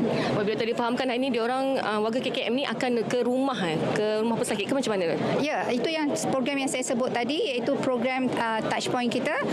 Pelatih ini, satu, kita nak melatih mereka juga dan membiasakan mereka dengan program-program yang berkait dengan komuniti dan masyarakat. Jadi mereka pergi rumah ke rumah, membuat saringan dan juga memberi pendidikan kesihatan. Jadi harapan besar YB Doktor? Harapan besar saya, seperti saya sebut juga, bahawa ini adalah di antara perkara yang ingin kita tumpukan dan kita beri perhatian dalam yang saya sebut health white paper ataupun kertas putih kesihatan kita, iaitu tonggak kedua di mana kita mempromosikan kesihatan dan memastikan akhirnya rakyat kebanyakan atau rakyat ramainya menjadi sihat dan kuranglah yang sakit dan pergi ke fasiliti untuk mendapatkan rawatan. Ini yang penting, sebab akhirnya apa yang kita hendak ialah apabila rakyat itu sihat, ekonomi kita pun semakin meningkat. Jadi itu tujuannya. Terima kasih. Terima kasih. Itu tadi orang kata maklumat terperinci daripada YB Menteri kita mengenai program pada hari ini. Dan Munawar dan Syifqah, kembali pada anda, silakan. Baik, terima kasih Siti Hanim Jamil atas perkongsian khususnya berkenaan Madani Afiat, bagaimana inisiatif Kementerian Kesihatan Malaysia untuk merakyatkan KKM tadi bersama dengan Yang Berhormat Dr. Zaliha Mustafa yang merupakan Menteri Kesihatan. Ya, kita masih lagi bicara mengenai isu kemurungan. Kalau tadi program Madani Afiat memberi fokus mencegah itu lebih baik daripada mengobati. Sama jugalah dengan kes kemurungan ini. Kita kalau boleh tak nak sampai ke stage ataupun peringkat yang terakhir, itu peringkat makan ubat tu. Jadi kalau di awal-awal itu tadi, bagaimana sebenarnya Tuan rawatan yang terbaik untuk mereka yang mengalami kemurungan? Alright. So kalau berkata tentang rawatan tu, first macam tadi kata self-diagnose tu kan. And then macam tadi kita katakan crash state tu, dia ada opposite dia. Yang mana kita boleh letakkan diri kita dalam situasi itu yang mana boleh mengeluarkan kita secara automatik daripada kemurungan itu sendiri. So opposite kepada crash adalah coach state. Keadaan diri yang sangat empowerment. Kita memiliki kuasa itu pada diri kita. So, C yang pertama adalah kita centerkan balik. Apa saja negativity yang ada, thoughts, pemikiran ke apa, kita pusatkan balik semua energi kita. Kita jangan biarkan kepada persekitaran itu mengawal kita. Kita take back all to ourselves. Kita take control, kita take charge. Kita center kembali all energy kepada diri kita. Itu yang pertama. Okey, lepas kita centerkan balik, kita perlu open. Kita perlu open. Nak buka apa? Kita buka semua deria kita. Kita buka semua information, maklumat kita. Kita buka kepada semua possibilities yang ada. Sebab di luar sana tu, there are infinite possibilities. Peluang yang tak terjangka. Mungkin kita meratap pada satu pintu yang tertutup, sebenarnya di sebelah kita tu ada satu pintu yang lebih indah lagi yang terbuka untuk kita. So kita tak nampak sebab kita tak buka diri kita kepada peluang-peluang itu. Dan seterusnya bila kita open, ini perkara yang paling penting sekali pada stage aware. Awareness adalah kunci kepada perubahan. Selagi mana kita tak sedar, kita tak wujudkan kesedaran bahawa aku perlu ubah keadaan ini. Aku tak boleh duduk dalam kemurungan ini. Sampai bila aku nak duduk dalam keadaan yang powerless ni? So, bila kita aware, kita akan mula mencari jalan, mula mencari peluang untuk keluar daripada gelap gelita dunia yang menyelubungi kita tu. Kita boleh keluar kepada mentari. dia for sure. Lepas malam pasti akan ada siang. Percayalah tu. So kita kena aware dekat mana siang tu. Kita nak bergerak ke situ. Kita bukan nak duduk dekat situ selama-lamanya dalam kegelapan itu. Kita boleh keluar. Dan yang boleh bantu kita sebenarnya, yang paling penting sekali bukan orang lain. Diri kita sendiri. Dan ini ayat Quran sendiri. Allah tidak akan mengubah nasib sesuatu kaum itu melainkan mereka ubah apa yang ada dalam diri mereka sendiri. Betul. So awareness itu sangat penting. Nak tak aku berubah? Atau kita rasa ini satu label yang best. Kita duduk dalam label tu. Aku ada kemurungan. Aku ada anxiety. So sebenarnya ia perlu bermula dengan diri kita sendiri. Nilai kesedaran perlu ada, khususnya dalam kita memastikan kesihatan mental kita berada pada tahap yang terbaik. Okey, ialah mungkin ada dalam kalangan kita yang mengalami kemurungan, yang beranggapan bahawa aku ni tidak bagus, aku ni tidak bernasib baik, aku ni sentiasa malang. Jadi itu pandangan ataupun stigma negatif yang ada dalam fikiran yang perlu kita ubah.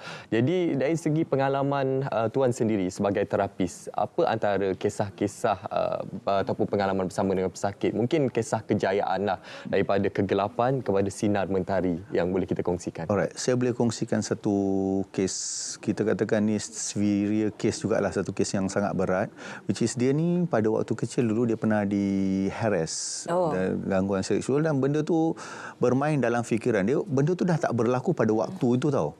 Cuma apa yang berlaku kepada dia, menariknya tubuh kita ni, dia tiba-tiba out of a sudden dia akan mula rasa sensation dalam badan dia tu, sensasi tu akan mula berlaku dan dia akan mula start menangis. Dia tak boleh nak kontrol diri dia, dia akan masuk dalam bilik air ke apa, di tempat kerja ni kan. Dia akan masuk dalam bilik air, dia akan tepuk-tepuk tampar-tampar pipi dia supaya dia tak rasa sensasi tu pada tubuh dia. So sebenarnya itu adalah satu movie yang terakam dalam mind dia dan dia keep play repeatedly, yang menyebabkan benda tu wujud dalam diri dia dan terakam secara saraf, secara neuron ni. Chemical neuron ni dia terakam dan dia playkan balik benda tu secara berterusan. So bila kita duduk dengan dia, kita melihat timeline kehidupan dia tu, benda tu berlaku pada waktu itu. Macam saya cakap tadi, orang depres ni dia akan bawa past dia. Kan? Benda tu dah tak berlaku sekarang. Why you are keep playing that movie inside your mind? Okey. So benda tu dah berlaku kan. Macam saya cakap, you aware benda tu dah berlaku. Now you dah aware benda tu berlaku, lepas tu you connect lah dengan benda tu. That's part of you yang menyebabkan you jadi seperti ini pada hari ini, dan you terima benda tu, you hold that to yourself.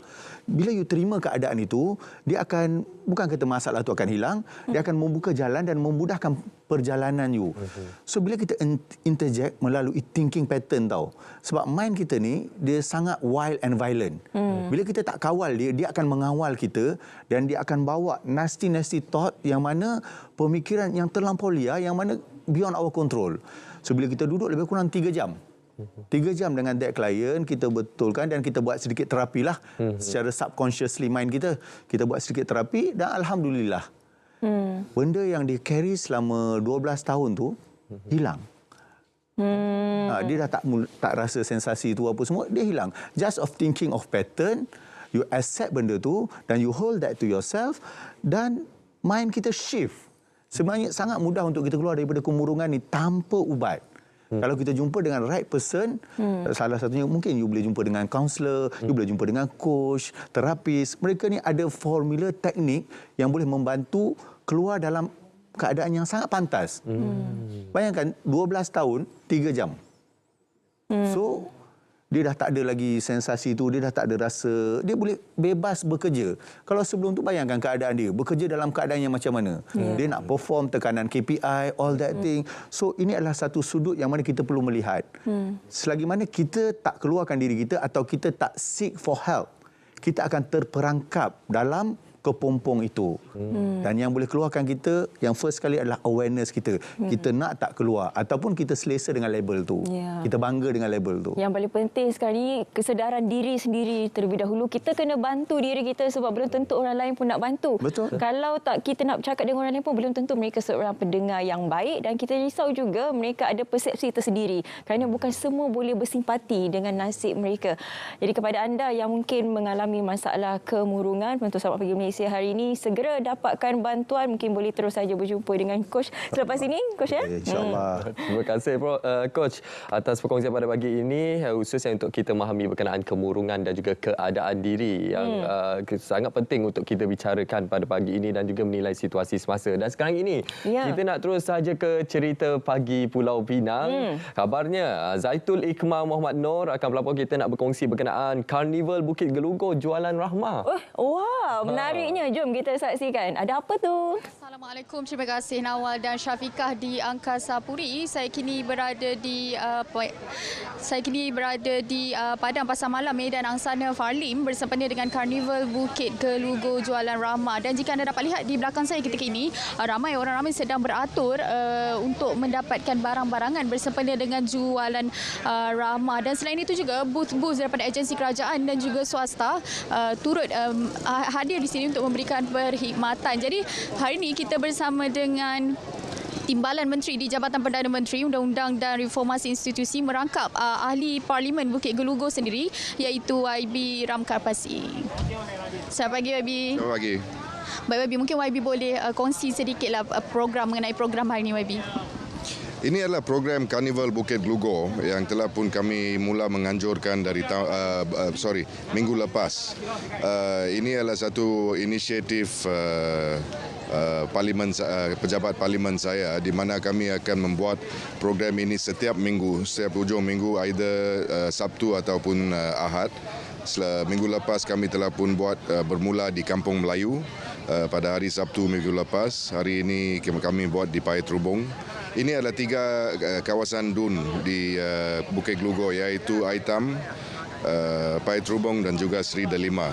So minggu lepas kami telah bermula di Aitam, iaitu di Kampung Melayu. Sekarang di Paya Trubong dan minggu depan kami akan buat di Seri Delima. Jadi kami akan menganjurkan event ini untuk memberi perkhidmatan daripada agensi-agensi seperti Jabatan Guaman, insolvensi dan sebagainya untuk memberi kemudahan kepada rakyat. Baik, dah dimulakan daripada minggu lepas lagi YB. Jadi sambutan daripada orang ramai itu macam mana? Minggu lepas sambutannya agak baik. Of course kita secara rasminya bermula pukul 9, tapi crowdnya akan mula bertambah 10 lebih. Dan minggu lepas crowdnya agak baik dan saya ingat rakyat menikmati perkhidmatan yang ditawarkan, terutamanya perkhidmatan seperti kes saman dan sebagainya. Mereka boleh cek dan ada juga perkhidmatan kesihatan untuk cek beberapa perkara berkenaan dengan blood pressure dan sebagainya. Jadi ini adalah penting bagi warga Mas dan kami berharap, of course kami baru bermula inisiatif ini. Ini bukannya satu inisiatif sementara. Kami berharap ini akan berlanjutanlah untuk beberapa bulan ataupun tahun yang akan datang.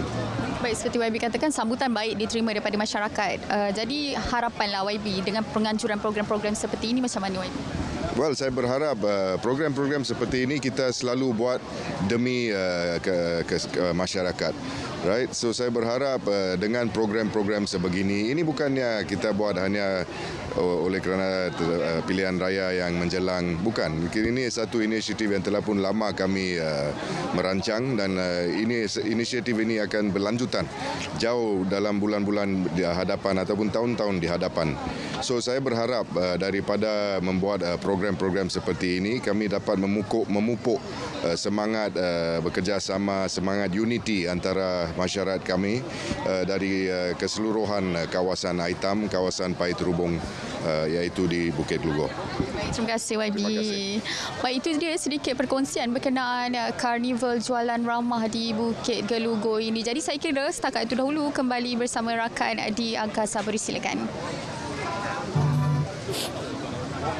Baik, terima kasih sahabat pelapor kita Zaitul Ikmah Muhammad Noor atas perkongsian dari Pulau Pinang. Jadi kepada orang Pulau Pinang, jangan lupa untuk mai Karnival Bukit Gelugur Jualan Rahmah yang sedang berlangsung pada ketika ini. Nah, kalau tadi kita berbicara mengenai kandungan kreatif digital, sekarang ini pula kita nak bercerita mengenai media sosial. Betapa pentingnya sebenarnya media sosial ini untuk seorang pempengaruh. Kita berdua bukanlah pempengaruh, follower pun tak banyak mana. Jadi kita bawakan hari ini seorang pempengaruh bersama dengan kita hari ini, Iwan Fauzi. Assalamualaikum. Apa khabar? Selamat pagi ya. Selamat pagi. Selain Iwan, daripada pempengaruh, pelakon, pengacara, pelakon. Apa lagi? Kalau boleh semualah. Semua. Penyanyi. Penyanyi nanti dulu. Yang tu dia terus nanti dulu. Tadi orang nyanyi kalah. Kalah. Okey, bila kita bercakap mengenai media sosial ni, betapa pentingnya sebenarnya media sosial kepada seorang pempengaruh. Sebab apa Iwan? Kalau kita lihat pada artis-artis yang senior, yang dah ada nama, yang dah top tu, bagi mereka macam aku tak ada media sosial pun okey je, job tetap ada juga. Macam mana Iwan? Bagi Iwan sebenarnya betapa pentingnya social media ni sebab sekarang semua kat depan mata tau. Okey, kita tak payah macam nak pergi everyday, nak pergi jumpa media untuk bagi tahu okey, hari ni kita nak keluarkan satu produk, dah tak payah dah. Sekarang hanya di media sosial kita boleh bagi impact yang macam boleh kasih blast benda ni dekat semua masyarakat majmuk ni. Masyarakat majmuk. Iwan, itulah sekarang ni, dalam situasi sekarang ni, kalau kita nak bandingkan dengan dulu kan. Dulu. Kalau dulu nak jadi glamour ni kena jadi artis, kena jadi penyanyi, kena jadi pelakon. Sekarang ni nak jadi glamour, tak perlu pergi casting. Cukup ada media sosial, cukup ada follower yang ramai. Jadi ini bagaimana kita nak lihat kelebihan bila kita popular di media sosial ini kepada diri kita. Cukup handsome macam famous. Iwan sendiri.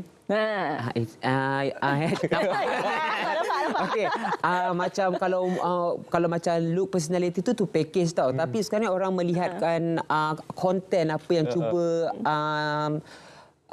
content creator tu nak bawakan macam mana. Okey, kadang-kadang dia orang buat borak-borak je tau sambil makan. View kalahkan kita ni awak macam mana? Itulah. Kita ni cerita berilmiah, cerita PR banyak. Yang jenis siap apa kan. Lagi yang viral dua orang tu, apa yang makan Maggi apa? Yang bercinta tu, awak kita bercinta tak ada sampai macam tu tau viewers dia. Siap saya selak rambut. Betul. Okey, apa tajuk soalan tadi? Aduh. Okey, tapi kan saya suka tak bila Iwan cakap tadi, kalau kita ada media sosial tak perlu nak keluar sana nak bagi tahu kita ni ada jual produk ataupun apa perkhidmatan kita. Tapi Kak Iwan, sekarang ni kalau kita tengok trend lah, bila orang nak launching produk ada je gimmick-gimmick murahan. Publicity murahan. Tapi orang kata publicity is still publicity walaupun it's a bad publicity. Tapi nak sampai ke mana sebenarnya publicity macam tu? Sebenarnya kalau publicity sebenarnya sekarang penting tau. Kalau macam orang keep talking pasal kita and then apa pasal si Syafiqah ni tutup Instagram dia dia kan selalu 1 juta pula Instagram dia kan apa pasal dia kenapa dia tutup. Orang keep berbual pasal dia, orang cari dia sebab everyday kita akan come up dengan konten-konten yang macam pelik-pelik. Bangun pagi, hi guys. Tapi hari ni Syafiqah tak ada dekat dalam Instagram. Dia macam tu. So kita ada followers yang macam kita tak tahu pun, dia ni tengok kita lah.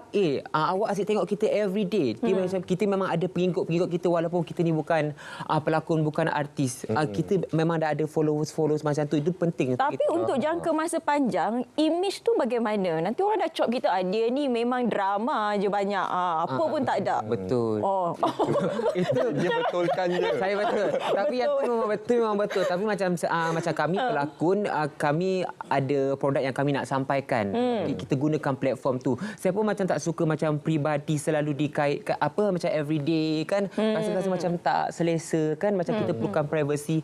Kadang all the time kan mama macam nak ambil gambar. Dia macam dia jadi macam rimas tau. Betul. Kita pula 18 tahun macam tak selesa kan. Nampak 18 tahun. Okey, Iwan, yalah sekarang ni bila bercerita pasal konten tadi kan, kita bukan saja nak mengejar populariti, nak jadi glamour semata-mata, tapi konten tu sebenarnya sangat penting juga kan. Macam Syafiqah cakap tadi, takkan nak buat konten-konten yalah yang melanggar tata susila kita, kesopanan kesusilaan kita kan. Macam Iwan kan ada satu moto yang Iwan tanamkan dalam diri Iwan, don't be a ordinary person, be a extraordinary. Jadi kalau macam Iwan, apa strategi yang digunakan tu daripada 0 followers sekarang ni? Wah. Dia macam boleh-boleh lah. Dia macam boleh-boleh lah.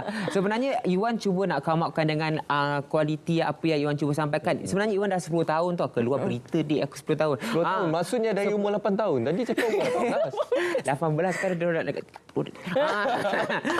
Dia daripada Iwan 10 tahun untuk achieve, untuk sampai benda tu kerana dulu Iwan macam menidakkan social media ni. And then Iwan buka social media kerana Iwan dah jadi pelakon. So dia kata awak kena ada social media ni sebab penting. Kenapa? Saya dah ada bakat masa tu.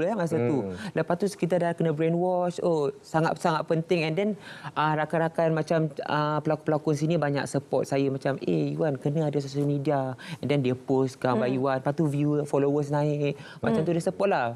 And then kita jangan sombong dengan kita punya pelakon-pelakon senior, artis-artis senior. Iwan misalnya akak boleh tak macam ni? Saya memang tak tahu macam ni. Kita mungkin bagus dekat media sosial tapi dekat industri kita tak pandai. Kena humble lah. Yelah Iwan, tadi Iwan cakap kan dulu tak ada media sosial. Lepas tu Iwan sendiri sedar betapa pentingnya ada media sosial. Tapi bagaimana ada pandangan dekat luar sana yang mungkin kalau nak ambil pelakon drama, pelakon filem ni kena tengok follower dulu. Follower 1 juta kat atas. Oops. Itu macam target marketing dia orang lah. Dia nak promote produk kan, engagement. Tapi kadang-kadang ni followers ni is a nombor saja tau. Engagement tu macam mana? Like dia, view dia berapa banyak. So benda tu sangat-sangat penting kita sebagai influencer untuk macam orang nak tarik kita untuk promote produk mereka. Even pun kita sebagai pelakon, dia ni engagement dia banyak. Okey, ada ramai orang komen dia. Mungkin kalau dia kalau kita berlakon, kita panggil dia berlakon, kita akan dapat banyak viewers baru. Okey, sebab daripada followers Syafiqah. Gitu. Macam Iwan cakap tadi lah, sebagai seorang influencer ataupun pemengaruh, memang tugasnya mempengaruh orang. Tapi pengaruh-pengaruh yang baik tu kita okey. Promote produk pun kita okey. Tapi yang paling kita risaukan sekarang pengaruh yang muda-muda ni, apabila mempengaruhi mereka di luar sana mengatakan bahawa okey, kalau kita kerja sebagai influencer ni dah tak perlu nak sambung belajar. Iwan lain. Iwan daripada suara. Iwan, macam mana ni? Komen sikit. Macam saya ada ijazah. Iwan ada ijazah. Influencer yang ada ijazah. Influencer yang ada ijazah. Macam Iwan bagi itu bagi saya kena ada knowledge lah. Kena ada knowledge. Macam Iwan pun nak come upkan dengan story pun kena konten tu kita kena tahu. Awak nak post yang ni saya tak boleh repost tau benda-benda yang macam ni. Kadang-kadang kita perlukan privacy macam tu. Kita kena jaga sebab kadang-kadang ada budak-budak sekolah tengok kita punya story, benda tu macam tak baik tau. Benda-benda macam tu Iwan contoh cincin basic is cincin. Budak-budak boleh pakai cincin kan. Orang akan pakai cincin sebab Iwan pakai cincin. Benda tu macam it's not nice. Itu tak bagus. Contohnya macam itulah. Kita kena jadi trendsetter yang baik pada generasi baru. Seperti Iwan sendirilah pempengaruh yang punya ijazah maksudnya tadi. Baguslah Iwan ni.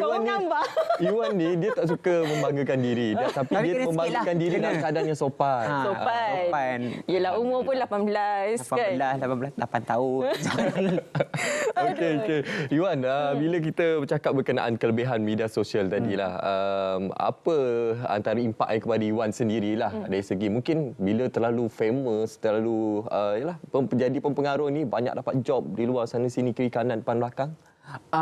Tapi ini jadi dekat dalam diri Iwan tau. Iwan 5 tahun lalu berapa umur kan masa tu. 5 tahun lalu Iwan sehari Iwan pergi 5-6 uji bakat lakon tau. Tak dapat. Tahu macam kenapa jadi macam ni Lepas tu Iwan come out macam berlakon sendiri dekat Instagram.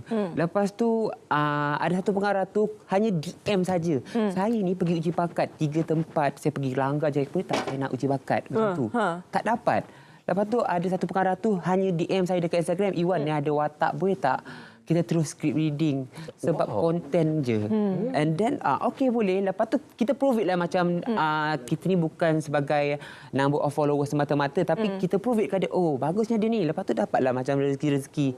Selepas 5 tahun tu saya macam try hard untuk orang lihat supaya macam saya ni bukan semata-mata nombor of followers saja, tapi kita come out dengan kualiti juga. Nanti kalau menang mana-mana anugerah, bolehlah masuk cerita tadi tu. Boleh. Bagi kita tahu mana director yang reject Iwan tu. Ayo. Okey, tapi yang paling penting sebenarnya di media sosial ni, bagaimana kita nak menghadapi netizen. Segala kutukan, cacian, makian tu semua.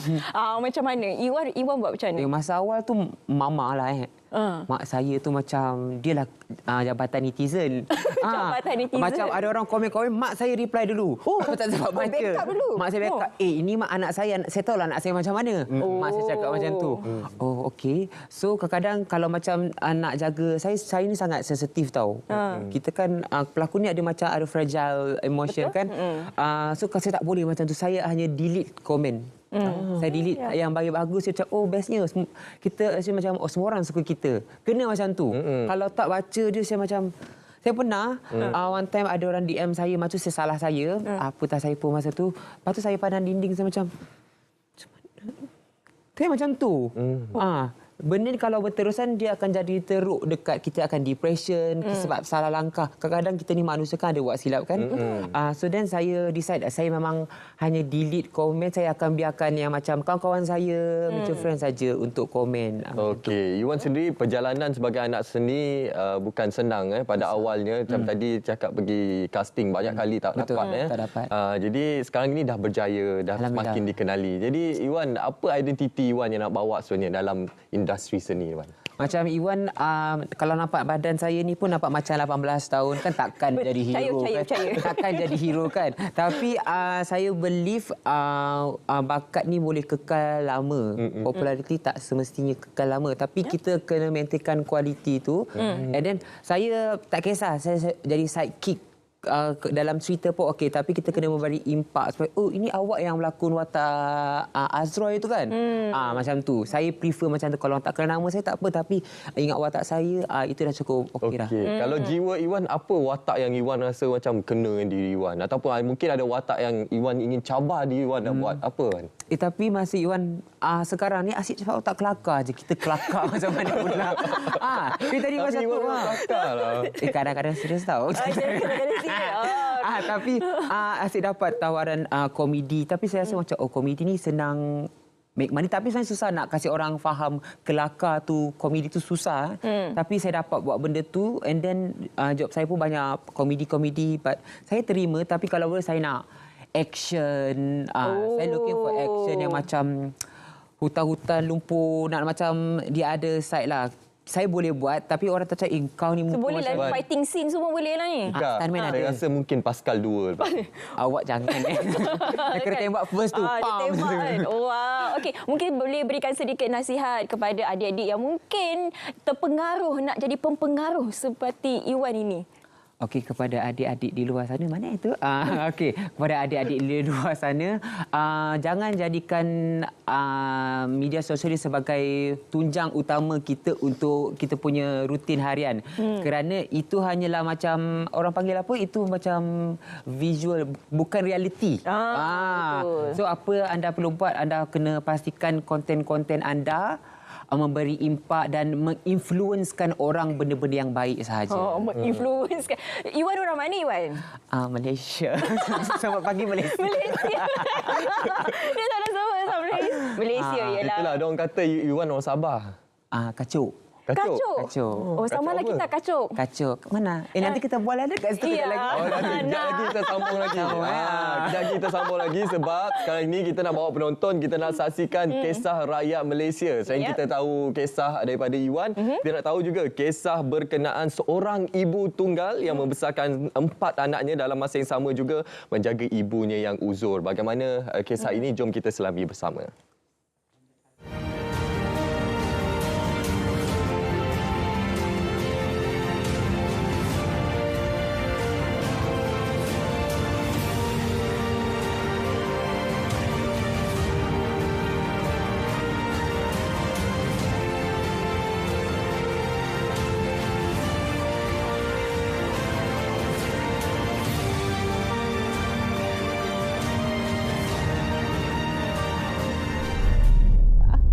memang pada fasa tu memang rasa memang orang kata teruk untuk kelangsungan hidup untuk anak-anak dan mak lah. Jadi itulah akak rasa macam sekarang boleh bernafas juga, rasa macam okey, bisnes dah naik satu step kan. Satu ketika dahulu, hidupnya berdepan kesukaran. Tidak hanya mengerah keringat seorang diri untuk membesarkan 4 anaknya, Nur Azura Kamarudin juga menjadi tempat bersandar buat ibunya yang uzur dan 2 adik-beradiknya yang merupakan orang kurang upaya. Azura membuat keputusan berhenti kerja selepas melahirkan anak ketiganya untuk memberi perhatian terhadap rumah tangga dan melaksana tanggungjawab menjaga keluarga dengan lebih baik. Azura mula fokus menjahit dan membuka sebuah kedai jahitan di Putrajaya pada tahun 2007. Perpisahan dengan bekas suaminya pada tahun 2013 membuatkan Azura bagai jatuh ditimpa tangga. Dunianya seakan gelap sehinggalah tersenarai sebagai penerima zakat perniagaan asnaf daripada Zakat Selangor. Akak mohon zakat mohon zakat untuk perniagaan. So zakat terima akak sebagai asnaf mulanya sebab anak-anak buat sekolah, anak-anak 3 orang. Dan daripada situ zakat banyak bantulah. Kursus dihantar untuk permulaan macam nak rolling business tu macam mana apa semua. Akak pergilah belajar apa semua. So alhamdulillah banyak zakat bantu akak. Dan sampai satu tahap akak cakap dengan diorang bagi akak masa 2 tahun lagi untuk akak stabil. Kegigihan berniaga selama 16 tahun kini terbayar apabila perniagaannya semakin berkembang dan mempunyai pelanggan tetap dalam golongan kenamaan. Tidak hanya memberi tumpuan kepada jahitan langsir semata-mata, tetapi turut melakukan kerja-kerja hiasan dalaman. Azura bertekad mahu membantu ibu tunggal dan suri rumah mengubah nasib mereka melalui kelas jahitannya. Emosi dan orang kata penat lelah tu saya tak pernah fikir sebab saya nampak bisnes saya ni boleh bantu ramai orang lagi ya. Macam kalau kata untuk ibu tunggal nak belajar menjahit, peluang banyak di dalam kerajaan, agensi kerajaan bagi kursus free untuk pemasaran, untuk buat online, TikTok kelas semua ada. Rebutlah peluang tu.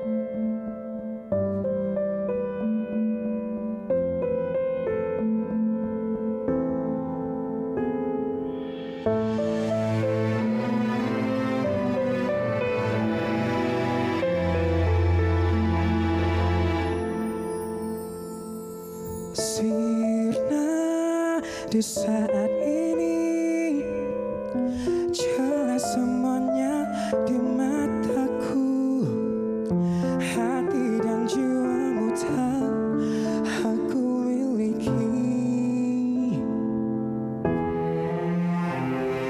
Tentu kau kan mengerti jika aku melepaskanmu. Segala cinta ini demi dirimu.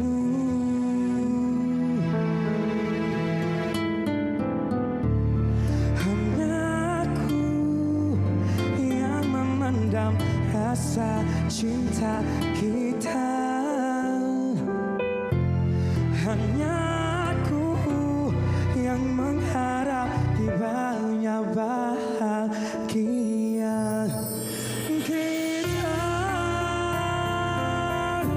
Bagaikan memaksa hati untuk terus mencintai, namun sukar merindui. Kita hanyalah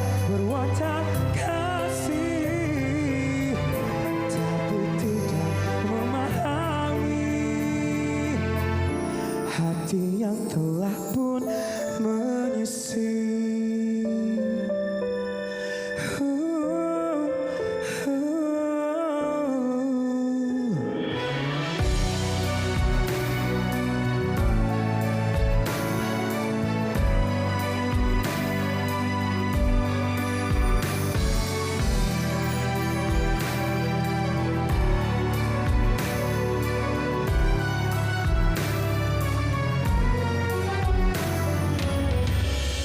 Hanya aku yang memendam rasa cinta kita. Hanya aku yang mengharap tibanya bahagia kita. Bagaikan memaksa hati untuk terus mencintai, namun suka merindui kita. Hanyalah berwatak kasih, tapi tidak memahami hati yang telah pun mengisi.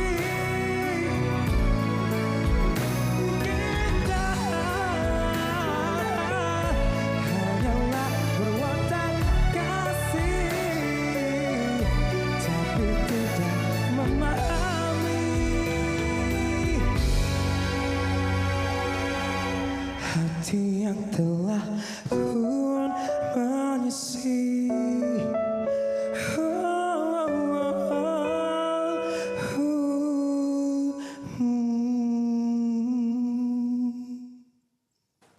Wow. Sol Ahmad. Okey. Assalamualaikum. Jom kita ke sini. Kita bagi center sikit. Baru nampak cantik sikit background kita kan. Weh, naik turun Ke depan sikit Zafika. Sedapnya suara pagi-pagi ni. Kita cuba. Okey. Suara pagi Suara pagi. Oh, suara pagi pun sedap. Okey, Itu. kita ke depan sikit. Boleh. Biar penonton nampak jelas kita pagi ini. Hari ini kita bersama dengan selebriti kita untuk minggu ini iaitu Sol Ahmad. Selamat pagi. Assalamualaikum. Waalaikumsalam. Tadi menenangkan sebuah lagu yang bertajuk Watak Kasih. Betul. Mungkin boleh ceritakan sikit mengenai lagu tadi tu. Okey, terima kasih. Beautiful pengacara hari ini dua-dua ni. Okey, baik. Watak Kasih ini adalah sebuah lagu debut saya. Yang menariknya satu trivia mengenai lagu ini sebenarnya telah dilancarkan 4 tahun lepas. Ya. Dah lama dah sebenarnya lagu ini, tapi lagu ini cuma baru dapat perhatian sebab menjadi satu runut bunyi untuk sebuah filem yang satu drama yang viral juga kat Malaysia ni. So saya dapat perhatian balik dan teruskanlah promo. Alhamdulillah, rezeki Ya betul. Daripada runut bunyi ataupun lagu OST menunjukkan lagu ini dan juga nama Sol Ahmad sendirilah. Betul. Okey, kita nak bagi penonton kenal Sol Ahmad ini. Difahamkan Sol Ahmad merupakan seorang cikgu. Bagaimana boleh masuk dalam industri seni ini sebagai seorang penyanyi? Okay. Sebelum saya menjadi seorang guru, waktu saya belajar dulu, waktu kita buat degree dulu, saya bekerja di belakang tabir. Di mana saya bekerja sebagai pengurus selebriti dan dari situlah. Dan pada masa yang sama, bagi saya muzik ini adalah merupakan satu terapi yang saya rasa wajar untuk ada pada setiap insan kerana hidup ni is very painful, right? It's very heavy. So I think music is one of the best way to express untuk relief diri kita.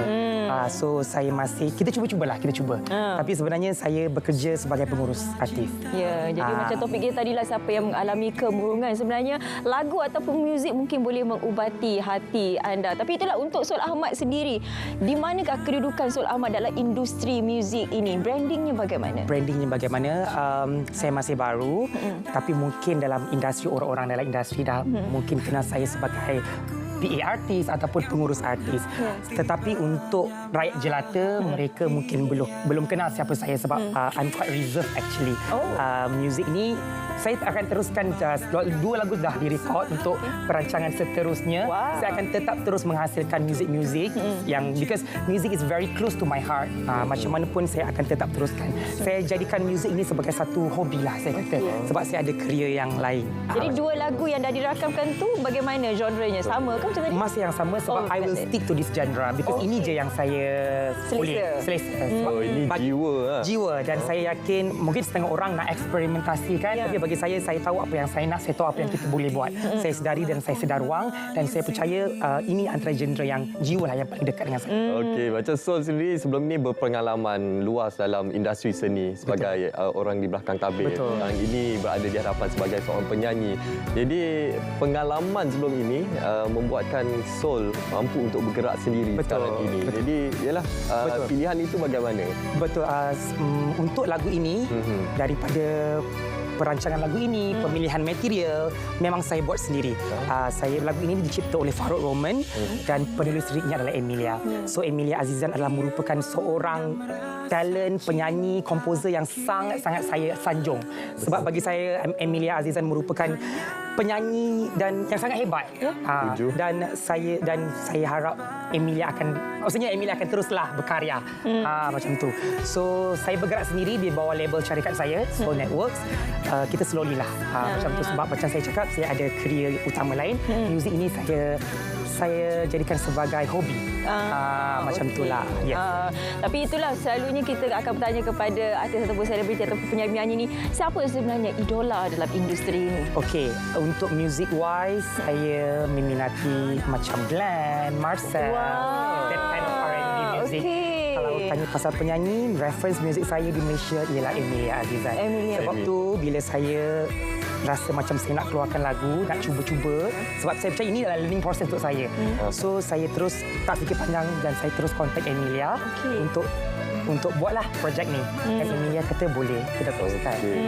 Saya setuju dengan pemilihan Emilia sebab Emilia merupakan seorang yang sangat kreatif dan karya-karyanya begitu indah kan. Tadi dia ada menyatakan idola dia apa? Glenn.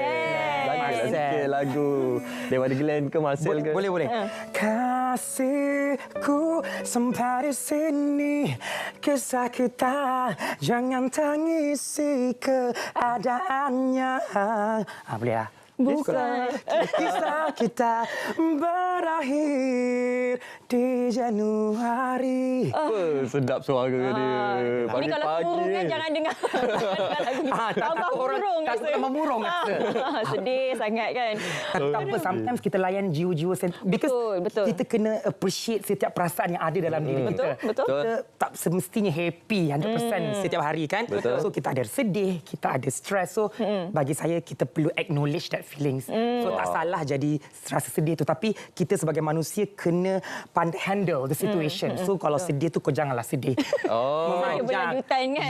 Sol ni bukan cakap boleh jadi penyanyi, boleh jadi pakar motivasi ni. Boleh jadi terapis ni. Sebab dia kena motivasikan anak murid. Betul. Kan? Okey, so sebab tadi kata kerja hakiki ada. Sekarang pun dah jadi penyanyi kan. Tapi tak nak ke cuba bidang-bidang yang lain pula? Okey, kalau yang paling terdekat pun saya nak cuba pengacaraan lah. Ada bakat tu, nampak. Dia terus pandang kita. Itulah, pelakon tak. Sebab tadi Iwan pun dia dah nak caras juga.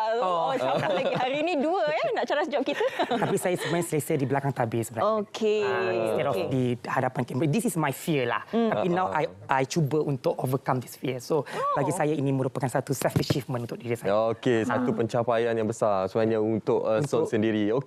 Kita nak war-warkan kepada satu Malaysia ini yang tengah menonton kita sekarang ini. Bagaimana mereka nak ikuti Sol Ahmad ni? Boleh follow saya di Instagram. Saya sangat aktif di Instagram. Nama saya Sol_Ahmad. SOLLAHMADD. Sol Ahmad. Itu Instagramnya. Jangan lupa follow. Itu je, yang lain saya tak berapa aktif. Instagram je. Mungkin lepas ni boleh start dengan TikTok pula. TikTok ada tapi tak reti lah awak. Kita bukan pengaruh. Kita belajar dengan Iwan je. Iwan kena buka kelas. I beli Iwan kena buat kelas untuk konten macam mana. Kan? Nanti kita buat satu TikTok dengan Iwan. Boleh. Apapun, terima kasih banyak Sol. Kami doakan kejayaan untuk Sol untuk terus melakar nama sebagai seorang penyanyi dan mewarnai industri industri seni kita. Ya, jadi jangan lupa juga untuk menyokong hasil nanti ada 2 lagu Betul. Ada 2 lagi buah lagu mungkin akan mempromosikan juga di Selamat Pagi Malaysia. Amin. Jangan tak datang. Pasti datang. Pasti datang. Pasti datang. Pasti datang. Okey, terima kasih juga kepada penonton Selamat Pagi Malaysia yang setia bersama dengan kami bermula jam 8 hingga 10 pagi ini. Banyak perkongsian yang kami berikan bersama dengan anda. Tahniah sekali lagi kami nak ucapkan kepada JDT selaku pemenang untuk Piala Final Piala FA. Oh, itu balik dah kita cakap kan. Tahniah JDT. Tahniah kami ucapkan. Tahniah juga kepada orang Johor hari ini cuti peristiwa hari ini dan juga kepada seluruh rakyat Malaysia. Selamat berhujung minggu. Semoga hujung minggu anda kekal ceria dan kita manfaatkan dengan aktiviti-aktiviti yang bermanfaat. Kami mewakili tim penerbitan dan juga penerbit Syafiq Adil Fitri mengucapkan terima kasih sehingga kita berjumpa lagi. Sehingga kita berjumpa lagi. Saya Syafiqah Ishak. Dan saya Munawar Azmi. Assalamualaikum dan salam Malaysia Madani. Bye.